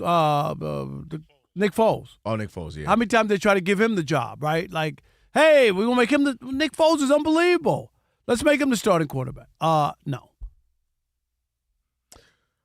The challenge with this is, like, it's not that you're wrong. Like, he has, so far, and he didn't have meaningful games because he wasn't playing that good. And then all of a sudden he has meaningful games last season specifically, and he didn't perform. The trouble is, like, you have to have a quarterback, right? Because if you're, let's say, you're the Seahawks, well, he's better than Geno, right? So now you got an upgrade. He's got you to, over the last 2 seasons, he's 21-6. And he's gotten that with what I think makes it more interesting is he's done it now with 2 franchises. Not like it's the same team, same system, same everything. Okay. He's done it now with a completely different team, completely different side of the country, a whole new environment. And he's 21-6 so far between last season and this season. And you look at the numbers are really good. They're Pro Bowl caliber numbers, and that's what you want from a guy. And you kind of got a discount in comparison to the productivity. But again, you're right that he hasn't shown up, and he has these freak out moments. He had it. I mean, you look at a couple of those interceptions. I told Rob G, I don't mind 1 or I don't even mind 2 sometimes. Look, if you're trying to make a play, that's part of the position. I don't mind my quarterback trying to make a play. That's part of the game at times. What I don't want you to do is spiral out of control, right? Where it's just you can't get out of it. You get freaked out. Jared Goff, to your point, did that last year against the Commanders. I don't mind an interception 2 first half. Josh Allen just did what that. What do you have? 3 and a fumble? Yeah, four turnovers. I thought it was maybe 5. Three. No, I thought was it 3 and a fumble? Man, he might have had 5 turnovers. It was bad. But you look at Josh Allen this past week. Couple interceptions first half. Shakes it off. 3 touchdowns on the ground, 3 through the air. Don't let it spiral out of control. And if you're Sam Darnold, dude, you got one of the best defenses. You got a running game that is one of the better ones once you guys get rolling. You got amazing skill sets on the outside. Relax. Rely on that. You don't have to be Superman. And that's what I would be trying to communicate. Because, dude, I don't mind if you turn over. I don't care if it's the playoffs. It happens. You turn over twice. Hey, it happens. We got a whole second half. You can't be horrible in the first half, horrible in the second half. Bounce off, bounce back, shake back, let's get it going. So that would be my thing with him, is he can't spiral out of control. We believe in you. You're our guy. I love his teammate that came out and said, don't blame him. He was cussing at them. So he's our blanking quarterback and all that stuff. But, yeah, I can understand the concern. My only last quick point, Rob, if we're only going to base it off Super Bowl, it's there's only been 3 guys in the last 10 years. Tom Brady, Patrick Mahomes, and Jalen Hurts. But it's not just the Super Bowl. It's the big games in those moments. That's why he didn't get the contract. Like you could sit there and go, well, they had J.J. McCarthy. If they really believed in him, I don't care about J.J. McCarthy. If we found and stumbled on a Sam Darnold who was a first-round draft pick and had a really good college career, and we happen to get him, and now he's matured and he's ready to go, and he knows our system, you sign that guy. Do you know what I mean? I still think they should have. But that was the reservation. That was their prerogative, because they went into that season with J.J. McCarthy as their starter. Then he gets injured. No, it's not, because it's not just the J.J. McCarthy. It's that I don't want to give this guy that money. I don't believe in him. And that's where it comes in. Well, I absolutely get what you're saying. I still think you're underselling the J.J. Let's say he didn't exist, J.J. He wasn't on the roster. Sam Darnold does what he did for the Vikings. They absolutely re-signed him. No, but they don't give him. Because they had a guy that they traded, they moved up to get at 10. You go, all right, well, we got this guy. But what they might have done is franchise tag him for a year. I'll give you that. They might have done that. Not to give him. I'm just saying, like they're not going to run. It's just like the Daniel Jones, where they're talking about, oh, yeah, we want to lock him up. No. If Daniel Jones' second half of the season is more like Giants and he has the 4 interceptions or he has some bad games, they will rethink that, because they'll say, was it the schedule? We did have some easy games. Now all of a sudden here's some meltdowns. We'll make this one interesting to both of our points. I hear you. I don't think they have anything waiting in the wings like a J.J. McCarthy. So I think they will re-sign him because I'm not convinced, because I just don't. Not when you have to sign somebody to a big deal like that. I think that's people the are difference. finding these perfect little hybrids. It's great for you, Baker. It's great for you, Sam Darnold. It'll be great for you, Daniel Jones. Because look, we didn't think you were going to be anything anymore. Now you got some good money, Gino. That'll be good for you. If you're not breaking the bank for the organization. If you're seriously to be a free agent, right, in his spot, Sam Darnold, and to get the kind of rinky-dink contract that Seattle gave. That says something, as well as he played. And I hear you, but I think it also says, because they gave a 2-year deal to Justin Fields, and he's got a 1+1. Yeah. Do you know what I mean? Like seriously. But if you're Sam Darnold, who prior to the Vikings season, you go, he ain't about to be no starter. Yeah, right, Sam Darnold. You're 28. It seems like he's been in the league 12 years. Sam Darnold's only 28. You just got this deal based off of the season projects about it the same as it should the first half of it. You're about to get a big deal. Just like Baker did. I'm not convinced. So if you're Seahawks, you're not paying him? Well, I need to see how the season plays out. Let's say pretty much same. He's going to have another stinker here, there, but mostly the same. It depends on where. I'm not going to invest. Yeah. So if he gets 12 wins, which is they're on track to get maybe more, but they're on track to get that. First round playoff win, but then they lose to the Rams or the Eagles in the second round. And he has a bad game because it has to predicate on him. Let's say that. He has a bad game in the playoffs. 2 interceptions and a fumble. Yeah, then they lose. Yeah, then I have to say, well, he might not be that guy. And so what do you do then? Who are you signing? No, but I'm just saying, I'm talking about if he's going to take a franchise tag, I want to see him one more year, give him another chance to look at it. I'm talking about giving somebody a 4-year big-time contract. So he got to look like Tom Brady in the playoffs. No, he's got to win a playoff game before I really buy into him. I said, what if he wins the first one, lose the next round? No, he's got to win a playoff game. I'm not convinced that ultimately he will turn back into the guy. You won't let nobody get past the beginning. So, Rob, if he wins like a wild card game against I just gotta Green see Bay, right? And he's not great, he's not terrible, he's just 220 yards, 1 touchdown, 1 whatever. Okay. But then he goes the next week and he gets Philly or he gets the Rams, and they blow the doors off him and he's terrible. I'd have to, because of his history, I would be afraid not to offer him some sort of deal like Seattle offered him a deal, right? Mm-hmm. Which was middling. Mm-hmm. And what was it, 1-1? Wasn't it like a Yeah, where right? the guarantee's not as big as what people think. Right. It's not. It's like it a whole sounded bunch of good. ways It to get to sounded the bigger good, money. right? But Yeah. it wasn't like, here's 2 years fully guaranteed, and we believe in you. It wasn't that. I would be more apt to that kind of contract again, just to make sure that I don't put myself out there like when the Giants signed Daniel Jones after that playoff win against Minnesota, right? They immediately regretted it. See, that's the only thing I hear they did. But he's played infinitely better than Daniel Jones that year. Infinitely the last 2 seasons. Ever had. But those two losses were so bad. I know we got to. Yeah. Those two losses were so bad. They were. All right, good conversation. We got the James Franklin and a whole bunch of money. That it was a money situation. We'll explain that in just a moment. We got Steve Sager, Also, Trash Talk trash coming talking. That's Talking Tuesday as well. Steve! Let's start with the college basketball. Right now, Michigan State leads Kentucky 80-59 with under 2 minutes to go. First to the doubleheader at Madison Square Garden tonight. Later, number 5 Duke against Kansas. The new college football playoff rankings come out tonight. As for the NBA, we've got right now at Orlando a Magic lead on Golden State of 73-63 early in the third quarter. Steph Curry has 22 points for the Warriors. The Cavaliers were fined $100,000 for resting 2 stars in a road game last week. Giannis Antetokounmpo of Milwaukee could miss up to 2 weeks with a strained groin. The Spurs' Stephon Castle with a strained hip will be reevaluated in 1 to 2 weeks. He was Rookie of the Year last season. San Antonio's Victor Wembanyama is out with a strained calf. Jalen Brunson of the Knicks questionable for Wednesday. He's missed the last 2 games with a sprained ankle. Sacramento's Domantas Sabonis is out Wednesday with a knee injury.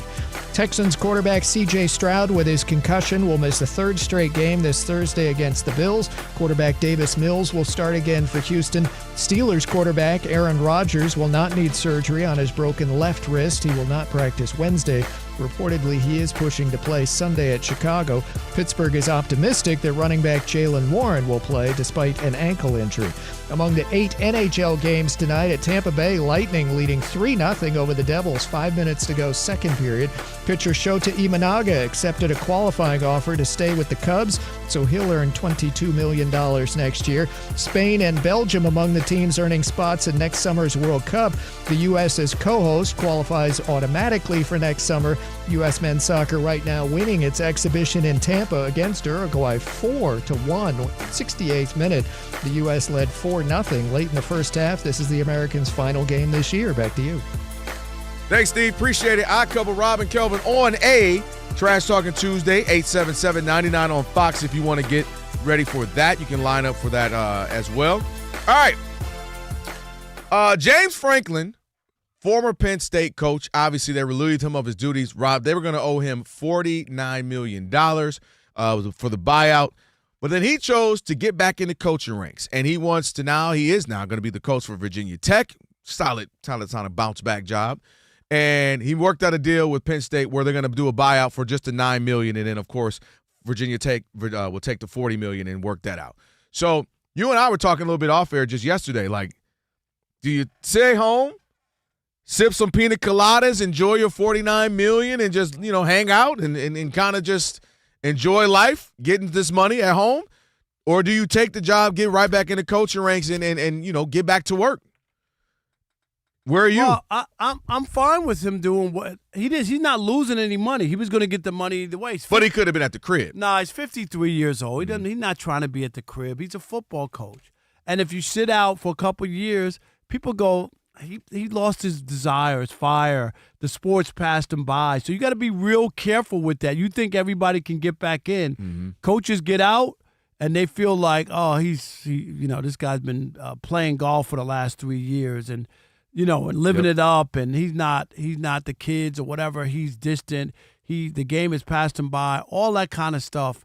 So once you get out, it's hard really to get back in, and that's why coaches don't want to do it. At 53, I understand why he would want to continue to coach. He's not ready to retire as a coach, and I think this is the other part.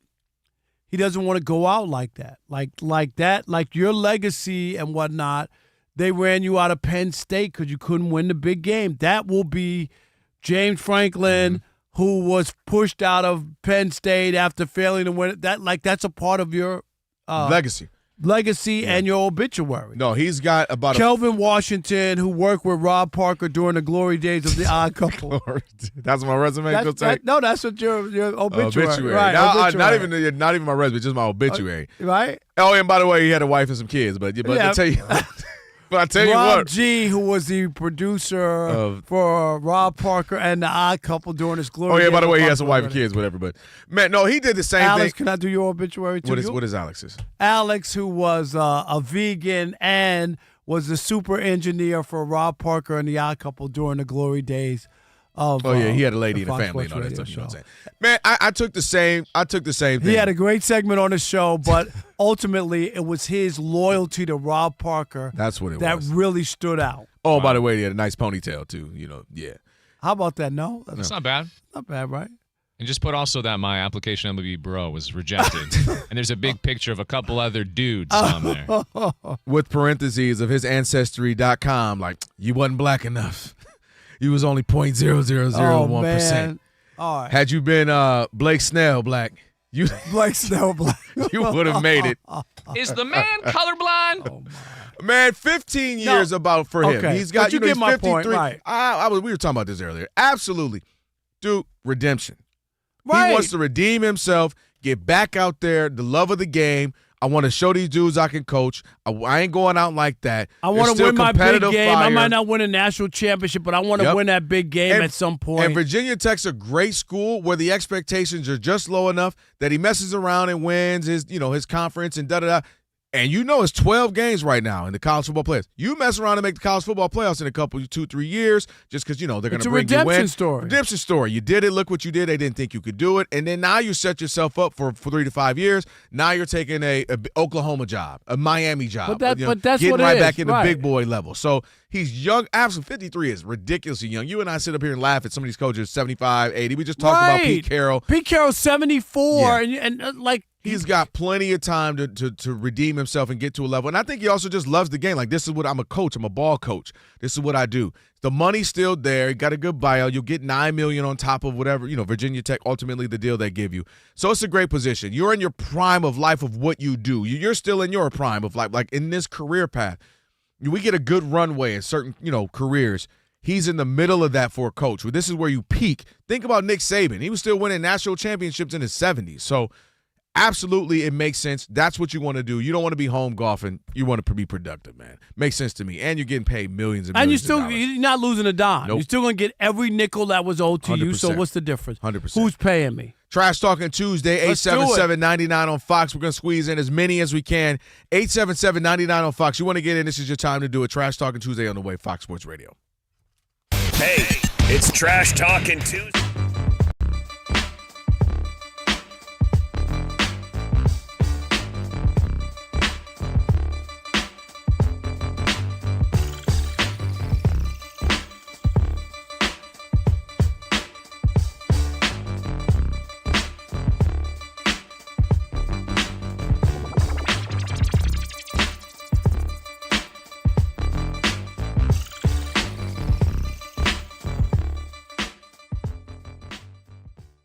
Yeah, it is news, but I can't say it's breaking news because we all kind of saw this one coming for the last couple of weeks. The Dallas Mavericks have officially parted ways with embattled general manager Nico Harrison 9 months after he upended the franchise by trading away all-world point guard Luka Doncic for a package including Anthony Davis.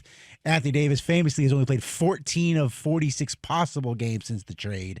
The team has started out there the second worst record in the Western Conference, and ownership couldn't take it anymore. So Nico Harrison is out in Dallas. All right, and you know what? I get it. When you're down, losing 3-11 to start, right? People want blood. Fans aren't happy. I get all that. But I'm going to tell you this. You guys can say whatever you want. Have your party. Have your parade. Because Nico's gotten run out of Dallas. Do all that. Pump your chest. It's about time. This was the same general manager that led his team to the NBA Finals in 2024. Right? Not 9 years ago. I get it. He is being used as a scapegoat.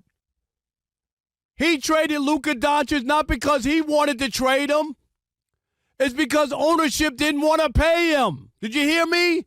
It wasn't because he wanted to trade him. It was because ownership didn't want to pay him. Those are the facts. Let me give you some other facts why this is a scapegoat move. It ain't like he's got his team together, the one that he put together. If he had that team together and they were 3-11, by all means. AD's hurt. Kyrie's hurt. Cooper Flag, unimpressive so far, out of position, not playing well. The number 1 overall pick, he's the be-all, end-all vanilla ice cream that we can't resist. No. None of it has worked out. But they aren't bad because they're healthy and they're all together and they just haven't played well. None of that is the case. And if you're going to do that, Jason Kidd should be on a rail on his way out as well. Oh, wait a minute. You can look at Jason Kidd and say, well, of course, because the team's not healthy, so Jason Kidd doesn't have to go anywhere. Is that how it works? But the general manager who got you talent, you can say all you want. All you NBA fans, ask your team and your general managers, when was the last time they went to the NBA Finals? I'll wait, because it's been a long time. So I have an issue with the idea, if this was a team with Kyrie, with AD, with the overall number 1 pick, and he was lights out and all this other stuff was happening, they wouldn't be 3-11. And I get it. It's real simple. Sports has a short menu. Fans look at 3-11. They're not happy. You got to do something. You just gave Jason Kidd a new contract, didn't you? So, of course, Nico is going to be the fall guy. Man, ain't nobody trying to hear nothing you talking about right now because none of this is new, Rob. We knew going into the trade that Anthony Davis was a liability because he was always injured, which works when you have a team like LeBron and some other pieces. You say, okay. But when he's going to be your focal point, tied in with your other focal point, Kyrie Irving, who's always injured, that was the problem. That's what I was yelling at you during those weeks of the trade. Who traded him? Ownership or him? Absolutely who ownership. Made the trade? Ownership. Okay. That's what that. So I just want to get that on the table. Well, I was going to go there. You can react now. He is absolutely the fall guy. He is absolutely the scapegoat. He didn't trade Luka because he didn't want to pay him. You cannot trade Luka with. It's not like he's a middling guy that you didn't know was going to all of a sudden become a star. You didn't trade. Say it was Austin Reeves 3 years ago and then became a star. Oh, we didn't see that coming. You can't trade Luka Doncic without the sign-off of the ownership. And the ownership listened to him. They at least allegedly that he brought it up. He pitched it. They didn't want to sign him for all the max money because they believe he was injury-prone and he wasn't going to get in shape. Well, that's also part of the problem, Rob, is that they're 3-11 and the Lakers are like the opposite of that.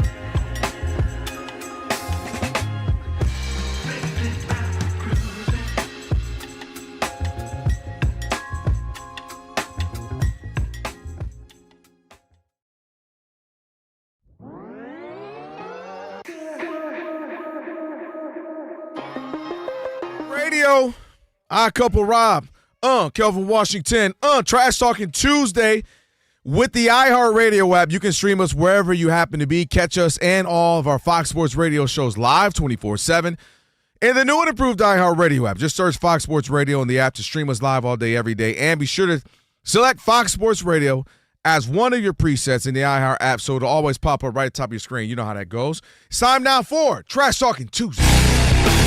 Don't you ever talk about me! It's Trash Talking Tuesday. It's your teeth, Reggie. I don't know whether to smile at you or kick a field goal, man. Let's do it. All right, let's do it. Let's get it started. Max in Georgia, you're on the Odd Couple Fox Sports Radio. Who you trashing, Max? Shedeur Sanders. Shedor's vice is fame, but he got hit with humble pie. Shedeur is Willie Beeman without the invisible juice. At the house, he's terrible at poker. He don't know whether to hold him or fold him. Shedeur got exposed like a dancer at Magic City. But remember, he's no magician. He's a mime. Trash talkers galore, poor Shedeur. Let's be legendary. I love it. Oh, shoot. Man, all right. Max is up in starting the off ante. strong. Who next? Andy in Washington, you're on the Odd Couple Fox Sports Radio. Who you trashing, Andy? Hey, you know who I'm trashing? I'm trashing anyone that trashes the Odd Couple. Because you guys are rocking it. You're doing an excellent job. I appreciate it. Been through a little bit of stuff. I haven't talked to you guys in a while. Kelvin, you've taken over and done an excellent job.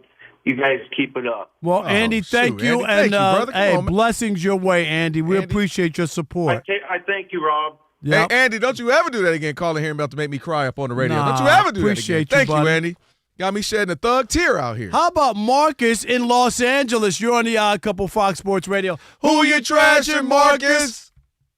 I'm trashing all these experts, especially the ESPN radio guys, the ESPN TV shows, Nick Wright, everyone getting giddy over Kansas City Chiefs, including the guy that was on your show on Friday telling me, take Kansas City, 3.5, and that's a lock. I mean, they are not winning anything this year because they have no help for the refs. There we go. No help from the refs. That's funny. All right. All right, appreciate you. Who next? How about Chili Tim in Atlanta? You're on the Odd Couple Fox Sports Radio. Who you trashing, Chili? Yo, I'm trashing everybody that's trashing Sam Donald, while low-key trashing Sam Donald. So, why is everybody surprised at Sam Donald? Wasn't he the same guy when he was with the Jets? He told us, I see dead people. Remember he told us he was seeing ghosts back then? I mean, come on. He's still seeing ghosts out there on the field. So, I got a thing, Rob. Let's pair him with the Raiders.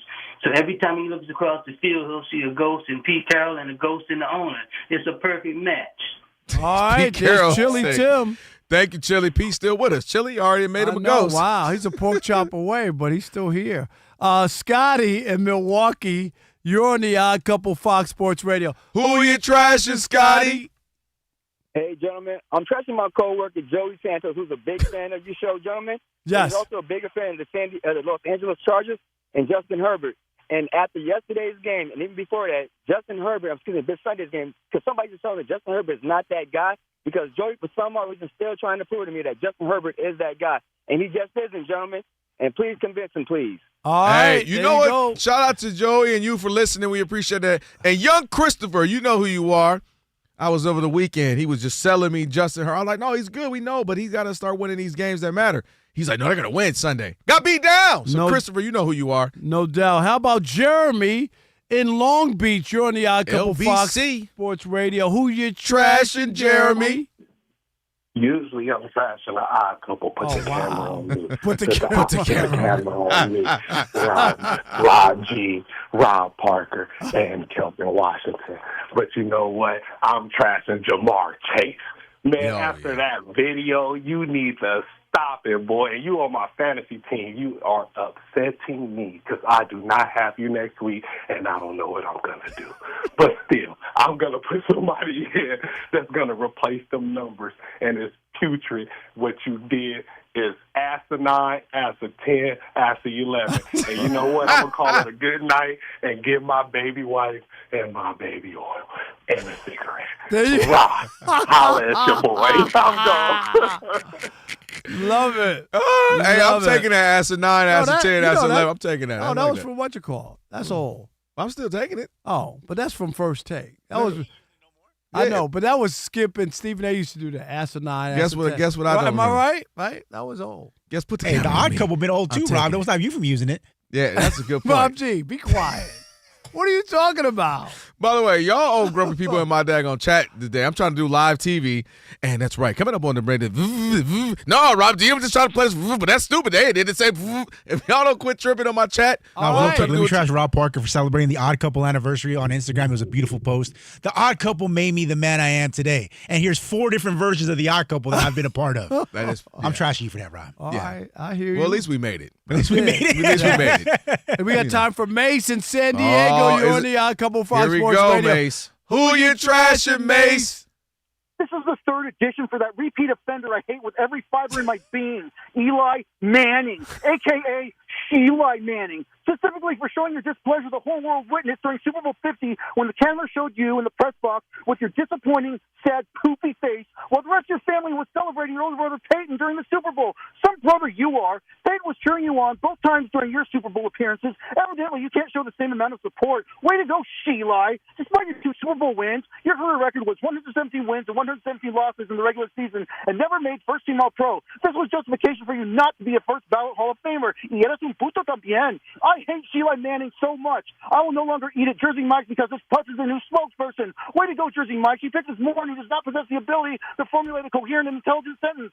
I don't know why this idiot is constantly on commercials now. I want to throw my remote at the TV every time I see his stupid face. There was nothing more annoying in this world than to hear you yell, Omaha, every time you were at the ball. Having the ball. Come up with new audible terminology, you idiot. Here's a suggestion. Now that you're in the sandwich industry, you should pay a visit to Jared Fogle, the ex-Subway spokesperson who's now in prison. You should personally All deliver him. right. Well, I don't know where that was going, man. Once you brought up Jared, hold up. Yeah, Jared. Yeah, don't bring up Jared. We don't want to bring that up right now. It's too much. Something ain't right, but I'm still riding. I ain't riding that. That's crazy. Thank you, Jared, for the call. Appreciate it. By the way, I mean Danny DeVito That was wasn't Jared. That was Mace. I said Jared. You said. Oh yeah, my bad. You're getting the names wrong. Yeah, you know. maybe I should everybody's trash. name wrong. Maybe I should trash myself right now. Rob, TV people. Yeah. Yeah, you know, They don't TV care for people. names. We get spoiled. You know what I'm saying? We make sure. If put it's it not in, on a put it- teleprompter, put it in a prompter phonetically. If it's not in a prompter, they can't read it. They Balone, L-O-L-O-A-N, loan, yes. Why you ask my loan, Just yes? think of baloney. My No, baloney has no. a first name. My baloney has a first name. It's O-S-C-A-R. My baloney has a second name. It's M-A-Y-E-R. Oh, I love to eat it every day. Here comes and the best if part. you ask me what I'll say. What is it? Because Oscar Mayer has a way with B-O-L-O-N-G-N-A. No? Is that not right? You got all the way there and didn't finish.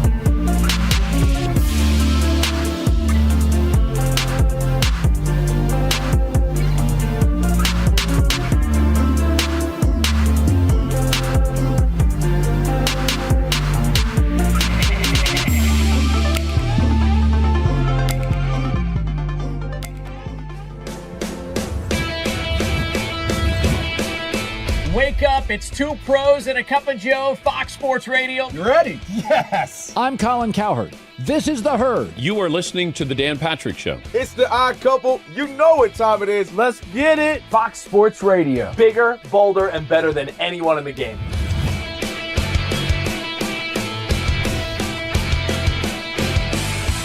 Fox Sports Radio is the #1 sports audio network. Diverse, fun, entertaining, and driven by the big sports topics of the day. They had to bolster the offensive line, which they did. You finally said something right. Congratulations. That game was incredible. You are wrong. You could take that trash somewhere else. Wham!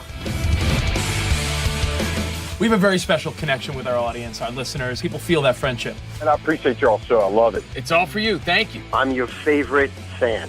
Thank I you. love you. You're very talented. You're the best. Thanks for taking my call. Sure. Great show. Thank you, Jim. You sound like Joe Pesci. How am I funny to you? I can't help but notice that the W-2s for the quarterback look a lot higher. That's because we're worth it. You gotta be kidding. He never was an elite quarterback. This team is unstoppable. He made the right call. You know that's right. LeBron James is a legend. No, he's not. He complains all the time. You say Brady's the greatest quarterback of all time, but Eli Manning beat him twice. Wrong. For 25 years, Fox Sports Radio has dominated the sports audio landscape. With the biggest talent and the best programming available. We talk sports and we have fun doing it. We talk about life. Sports radio is where you go after the games are over, and then the discussion begins. If the Chiefs win. Sorry, Patrick Mahomes here. What do you mean by if the Chiefs win? It is live. It is unscripted. No other medium can touch that. And that's what makes it special. Yes.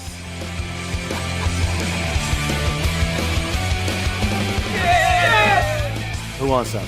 Bigger, Bolder. better. We are Fox Sports Radio. Yeah.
The new college football playoff rankings are just out. The top three stayed the same, led by number 1 Ohio State, then Indiana and Texas A&M. Georgia's up to number 4. Oklahoma is now 8, and Alabama's down to number 10 in the country. So Bama would, as of now, make it into the postseason. In fact, they would be opening at number 7 Oregon next month. Notre Dame would have a first-round playoff at Oklahoma as of now.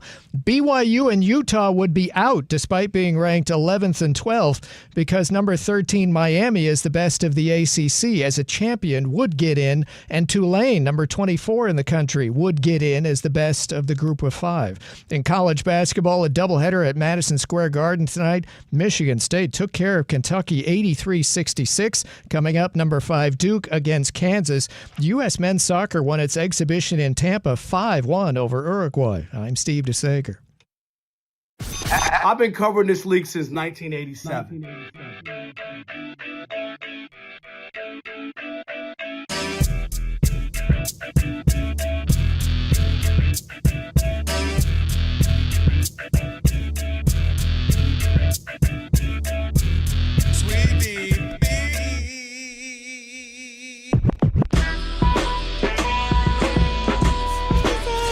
Can this sports writer and this sports fan share a radio show without driving each other crazy? Now, live from the Fox Sports Radio studios. Here's Fox Sports Radio's Odd Couple, Rob Parker and Kelvin Washington.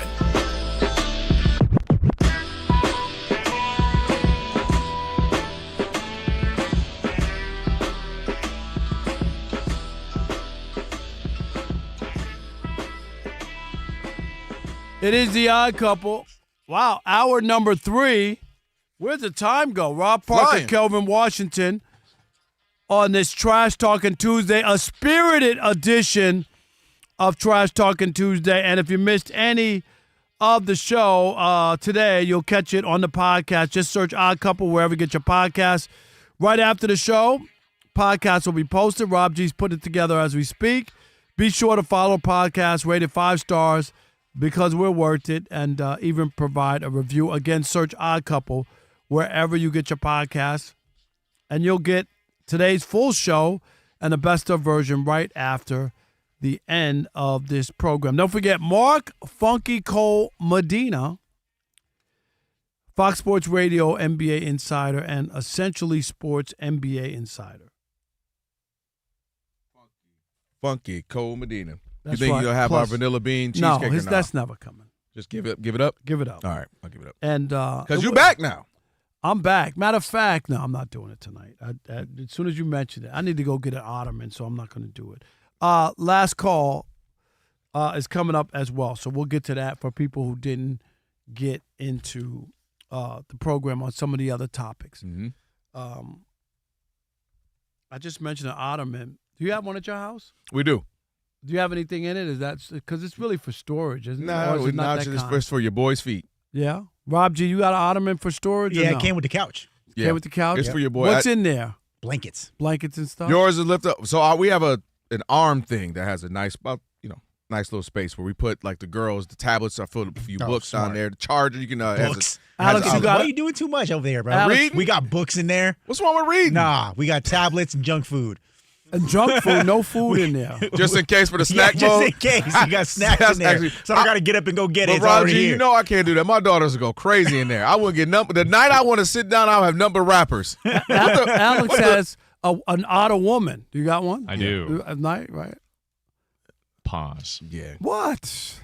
Do not. They just single, so you know what's going on there. Like Yeah. never mind. You got Somebody an ottoman said- at the crib, at the house? Yeah, At the of house, course. What's in there? I'm just curious. I need to put some Man. clothes in there. I have to actually go check what we have in there now because we've been doing a lot of downsizing. We've been following the Ron Parker special. I was about to say. Downsizing, man. That's telling you. Yeah. Downsizing. Listen, the way the Everybody's economy been. is, I ain't mad at that. Serious. You know, I'm feeling good about the whole thing. I told Rob G at the time. I almost did like a major downsizing, and so I didn't go that far. You are funny because, like, your pastime, obviously, you watch sports, you do whatever, but, like, your pastime is absolutely planning for the future. Always. Like, all right, so in 17 years, I'm going to live on the beach. But ask these two guys. Yeah.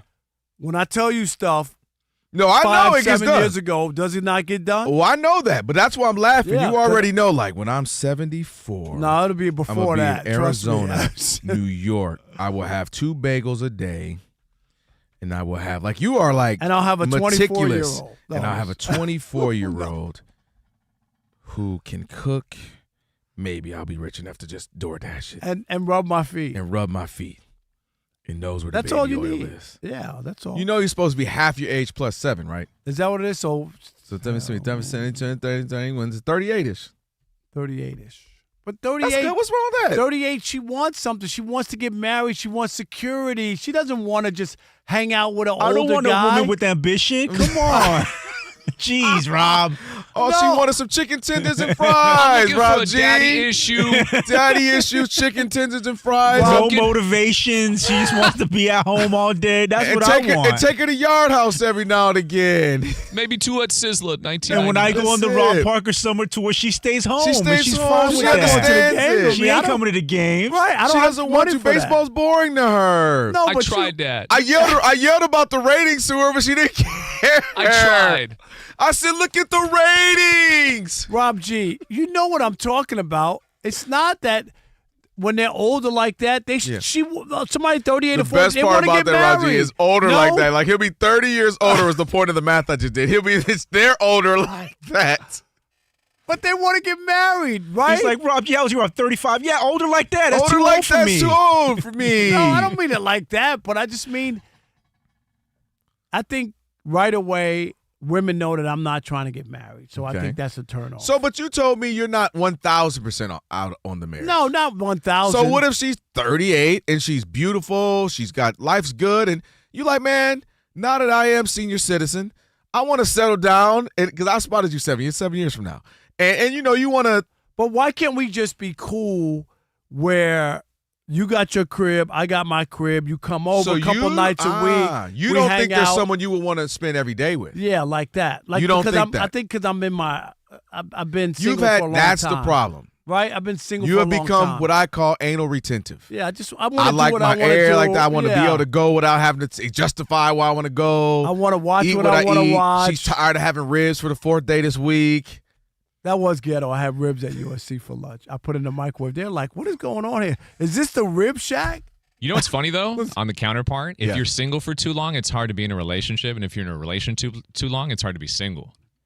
It's really wild if you look at that. I can see that. Yeah, because you get used to it. Both You know are the that. same. I'm It's used wild. to somebody next to me. I'm used to having dialogue. Rob I'm G, used to- you've been with the same woman since high school, right? No. Oh, I thought y'all were in high running school. the Vegas Bro, give me a streets. little more credit than I that. had a few years. Tell him, Yeah, Rob G. you couldn't get anybody. So you're like, first girl that likes you. Yeah, I got to marry her. We went to homecoming and it was a wrap. Yeah. She picked me up and put me in my high chair. Yeah. By the way, the YouTubians are going crazy with this conversation right now. What they saying right now? Man, Rob, you know you ain't ready for no 24-year-old. Hey, did y'all you hear heard my his new commercial? advertisement. You heard that new advertisement, y'all. Your boy is back. Your boy back. That is funny, Rob. All right. That you could be like, okay. Well, I'm just saying, how old are you? I'm 36. Never mind. Yes. All right, Rob G, let's Go find a DeLorean. Go back in time. I do want to get here. Speaking of separations. Yes, Yeah. here we go. All right. There is some scuttlebutt going on that despite an 8-2 record and being the best team in the NFC, that not everybody is happy in Philadelphia with their quarterback, Jalen Hurts. Longtime Eagles reporter Derek Gunn was on Seth Joyner's postgame show on Sunday night. Seth Joyner, friend of the show. Yeah. Starts off his conversation discussing what's going wrong with the offense. You know, they're winning, but they're not performing at the level that they had previously, and definitely not to the standard they set for themselves. He starts off by saying, quote, "Those things are dissected on film. Those things are talked about amongst the quarterback coach, the offensive coordinator, and the head coach. And yet when they transfer to on-field, Hurts plays his game. Not the game the coaches want him to play, his game. They can't get him out of it. He wants to play very conservative, and it's frustrating in a lot of ways to the coaching staff, extremely frustrating to the players, because when they watch the film, they see what's available out there or what could have happened, and it just didn't happen. But from there, he took it into the stratosphere and added something else on the back end. Take a listen. Basically telling you there's a lot of people in that organization that are frustrated with the quarterback situation right now, but the quarterback understands he has them over a barrel. This is almost Carson Wentz part 2. They're not going to eat this kind of money yet. There's no way they're going to eat this kind of money. Look at the cap hit they took when they got rid of Carson, and look, it took them a couple of years to get back on solid ground again, footing, because they were handcuffed financially because of what they owed in the cap hit they took with Carson Wentz. Where's the pushback? What's his name? Derek Gunn? Where's the pushback to that ridiculous nonsense that he just put out there? Carson freaking Wentz 2.0? Like they're going to release a quarterback who's just won you a Super Bowl. The Super Bowl that they destroyed the Chiefs and everybody said, all you got to do is stop Saquon Barkley and you can win? Or the Super Bowl that he had unbelievable numbers, he outplayed Mahomes and they actually lost that Super Bowl? Is that the quarterback you're talking about? The quarterback that's won 27 of the last 32 games? Is that the quarterback you're talking about? You're just bumping your gums just to do it.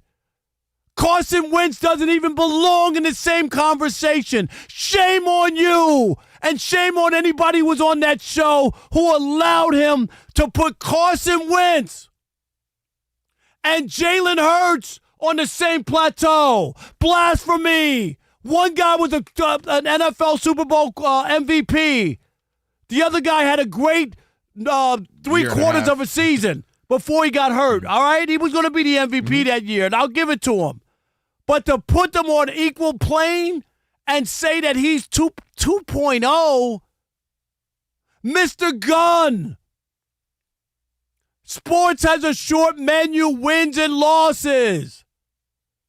Dude, I get you want to stir something up. My God. And to allow him to just say it without saying Carson Wentz, he didn't win anything for Philadelphia. Go ahead and release Jay. Because basically what he's insinuating, well, they can't release him. Really? Come on, Kelvin. No, that's gone too far. And I understand. We talked to Seth Jordan, right? We had him maybe earlier in the season, Rob, do you think it was? Yeah. Yeah, so, we've had him on. Yeah. No, I understand the frustration with the offense. They've scored 16 points or less in 4 of their last few games, handful of games. And you want more. If I told you they got these amazing receivers on the outside, they got Saquon Barkley, they got Jalen Hurts, who's been good throughout his career, they got this offensive line, defense, and get you the ball back, you would think they'd be better offensively. So I think it's absolutely fair to be upset with the offense and question it. But the idea that Jalen Hurts is just replaceable or like we just get rid of Jalen Hurts, I don't buy that. And as much as I've been critical of it at times, let's not act like there's just another Jalen Hurts walking around there or that if you just simply replace him, you automatically would be doing better. I think one of the challenges is Jalen Hurts, I believe, has fallen in love with some of the other numbers for quarterbacks. That's not what I'm even arguing. No, I know what you're saying. That's why I'm with you on the Carson Wentz. You can't just be like, man, we want to get rid of him if only the money was an issue. That's crazy. That's what he put out there. And to equate him to Carson Wentz is blasphemy. That's what I don't. You want to talk about it? This was left on it. Yeah, you could have done this. You could have made that throw. We could go all day about every quarterback in every situation. Jared Goff, there were plays he could have made on Sunday. We could do that. I'm not going to sit here and argue that. But to compare him to Carson Wentz, that's why I moved. That's why I moved on in the sense that the whole point of we were hamstrung by the money and we couldn't get rid of him. You don't want to get rid of Jalen. Come on, you want him to play better, but you don't want to get rid of him. He was Super Bowl MVP last year. He's 22 of his last 25 games. He's been in a Super Bowl a couple of times. He's been one of the best, highest winning percentages since he's gotten in the league. You don't just want to get rid of that guy. Yes, you absolutely want to tweak some things. Here is what I think that he want to tweak. I do believe that he's fallen in love. I've looked a couple of things up. So if you look at, I think he's enjoyed his numbers, some of the numbers, not the typical like yards and touchdowns. I think he likes that he has the fewest interceptions in the league right now. He only has 1. I think he loves that he has the passer rating of 107, which is 5th in the league, meaning I think he's scared to take some risks, throw some passes that might get intercepted. We talked about this a little earlier. Sometimes you got to do that to make some plays. Sometimes your receivers aren't going to get the most separation.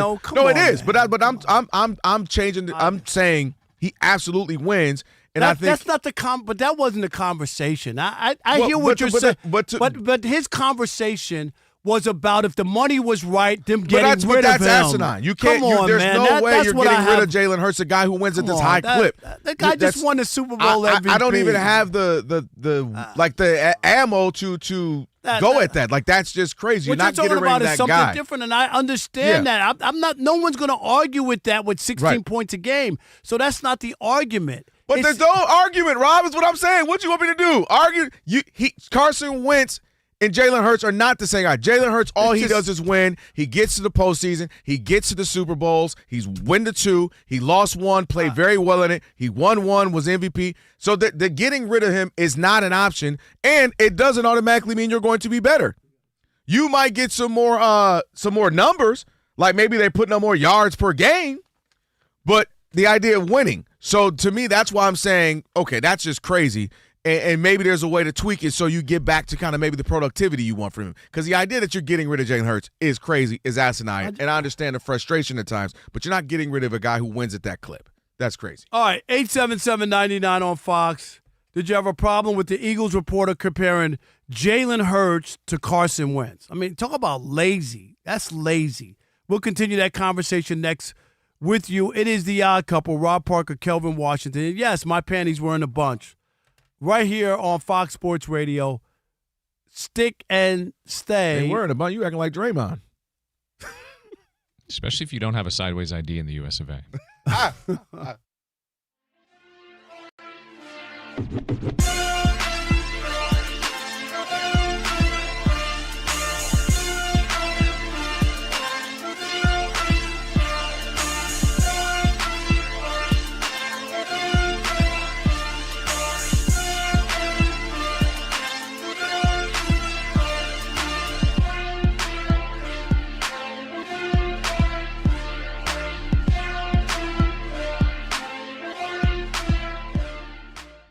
In the post-Nico era, what's the plan for the Mavs? The plan is everybody can go. I would like to keep, clearly Cooper ain't going nowhere, but I would like to keep P.J. Washington, and just that you got to have somebody who can score a ball a little bit. I like that. And I would like to keep Lively, right? To have me a nice big who can play a little defense, change some shots, affect things at the rim, and then obviously, be a part of that tip dunk, offensive rebound guy. Rest of that, everybody can go. I don't want to. It's not optimal. You not have a star like an AD or Kyrie, but the fact of it is, hence for the rest of their careers, I just don't know their availability. Kyrie Irving is one of the most special players we've ever seen talent-wise, complete just skill-wise. Often injured, stuff's going on. There was the COVID year, and just stuff. So there's always, you just don't know the reliability of Kyrie Irving. Talent-wise, we know if he just was going to play 80 games, 75 games, you knew what he was going to get great. Same thing with Anthony Davis. Two-way player. I know exactly what I'm getting on both ends of the floor when he's healthy, when he's rolling, but I don't have a creator right now. I don't have guys who can get the ball. I don't have guys who can make it easier for other people. D'Angelo Russell ain't that, and he never has been that. That's just not his skill set. His skill set is really more of a come off the bench and get you a bucket kind of guy. So to me, I'm willing to start over. New general manager coming in. You got your new rookie in Cooper Flagg who needs to get things going, and let him just have this year to figure it out. Figure it out. Get shots up, play defense, figure out the pacing of the NBA, figure out the competitiveness of the NBA, the physicality of the NBA. Figure it all out. We're going to keep a couple pieces around, and then I'm moving. I'm fielding calls. How much you want? Who wants what for Anthony Davis? Kyrie will be back end of the year, early next year. Who wants what for Kyrie? Who wants this person? Because Klay Thompson's washed. AD's often injured. Kyrie's often injured, and Cooper Flagg is finding his way. So to me, I'm open for business. To me, you just have to be. I'm hitting a hard reset, building around Cooper, building around, whoever the new general manager is going to be, and finding our way, our thing, our identity.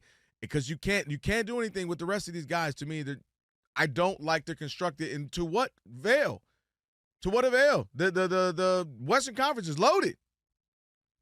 What, be the 9th seed every year for the next couple of years? Totally disagree. I think that you could have, because you have the young star, you got the first overall pick, who's supposed to be a star, you could try to go along with what you have, hope these guys can get healthy, make a run. He becomes the bridge to take you into that next, because you already got your guy. You don't need the tank to get your guy. You have your guy already. If you had old guys without Cooper Flagg, then I would agree with you. You already have them. You're not going to get better than what you just got. So you have your guy. So the idea is to be able to let these guys get healthy. Let's see what we can do, right? Let's see if we can make a run with this. And if not, then as you get rid of pieces and move forward, then you could start to complement him, and then you have a bridge between us being viable with a young superstar in the making, star, whatever you want to call him. Plus, you have a guy who's won a couple. You got guys who have won NBA championships. So, right, maybe some of that rubs off on him on how to win. He's around those kind of guys. Putting him around a bunch of young guys trying to all grow together, it can work once in a while, but it doesn't work often. So I'm just saying, when you have a guy already and you luck out and have that, and yet I just think about it like Tim Duncan, when Tim Duncan was able to go there with David Robinson, right? But that was a fortunate – like, they weren't as bad as getting that number one pick. No, but he was hurt, and they did. But I'm just saying, you wound up being able to have both. You know what I mean? Tim Duncan was obviously your future, but you had David Robinson, and you didn't go – okay, we got Tim Duncan now. Let's get rid of David Robinson. I love your example. Moving on forward. I'll one up your example with your own example. When you were them and then you start to get Tony Parker becomes a guy, and then you go get a Kawhi. The difference is, to me, couple of things. One, you just can't have guys that you're talking about that are always injured. Like Anthony Davis is and it's only going to get worse. He's getting older. It's not like you got him at 23 and you say, well, we don't know. No, we know, and it's only going to get worse. Kyrie Irving, it's only going to get worse. And so the reason why, when you start to look at the teams that have had success over the last 10 years or so, it's guys who grew together. It's drafting Steph, drafting Clay, drafting Draymond, drafting Harrison Barnes, and then you run around. Obviously, Harrison Barnes will leave. How did Toronto win its championship? They had a core group of guys, and then they went and got couldn't win Kawhi. with that. But they couldn't win with that core. If core, LeBron wasn't there, they might have been able to win. But that core, they didn't win. LeBron told was hating on them. That core didn't win. And so did you talk about, Philadelphia did that.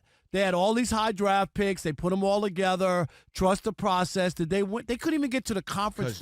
They couldn't even get there. And then I go back to the Celtics. Again, you had your core. They had a run. They got to a couple finals. They won one. And you just, to me, I'm looking at, now let's not even talk about Oklahoma City Thunder as far as you got some core. You got a great young Trey. I can't believe the Clippers gave up SGA. And so my point is just find your things. Make a couple of trades, get some young pieces, and build so you can build towards your future.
Odd Couple, Rob Parker, Kelvin Washington on a Trash Talking Tuesday. In fact, the spirited one for sure. Y'all weren't playing around a little bit earlier last hour. Mark Funky Medina going to join us here in about 5-6 minutes or so. We'll talk some NBA hoops with him. We had one of the bigger games, Pistons up 10 on the Hawks right now. 10 minutes left in that game. We'll have Steve DeSager get you all the updates in just a moment. Check out the YouTube page. The NBA champion Pistons. You like that? Nah, the Thunder. I want it to be, but the Thunder. Ain't nobody beating the Thunder. They are a buzzsaw right now. They're blowing everybody out. YouTube. Shout to YouTube. Watching us right now. If you're not, you're missing out. You can simulcast.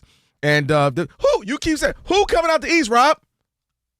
Homer. Who's coming out the East? Homer. Homer Simpson ain't playing. Who coming out the East? It doesn't matter.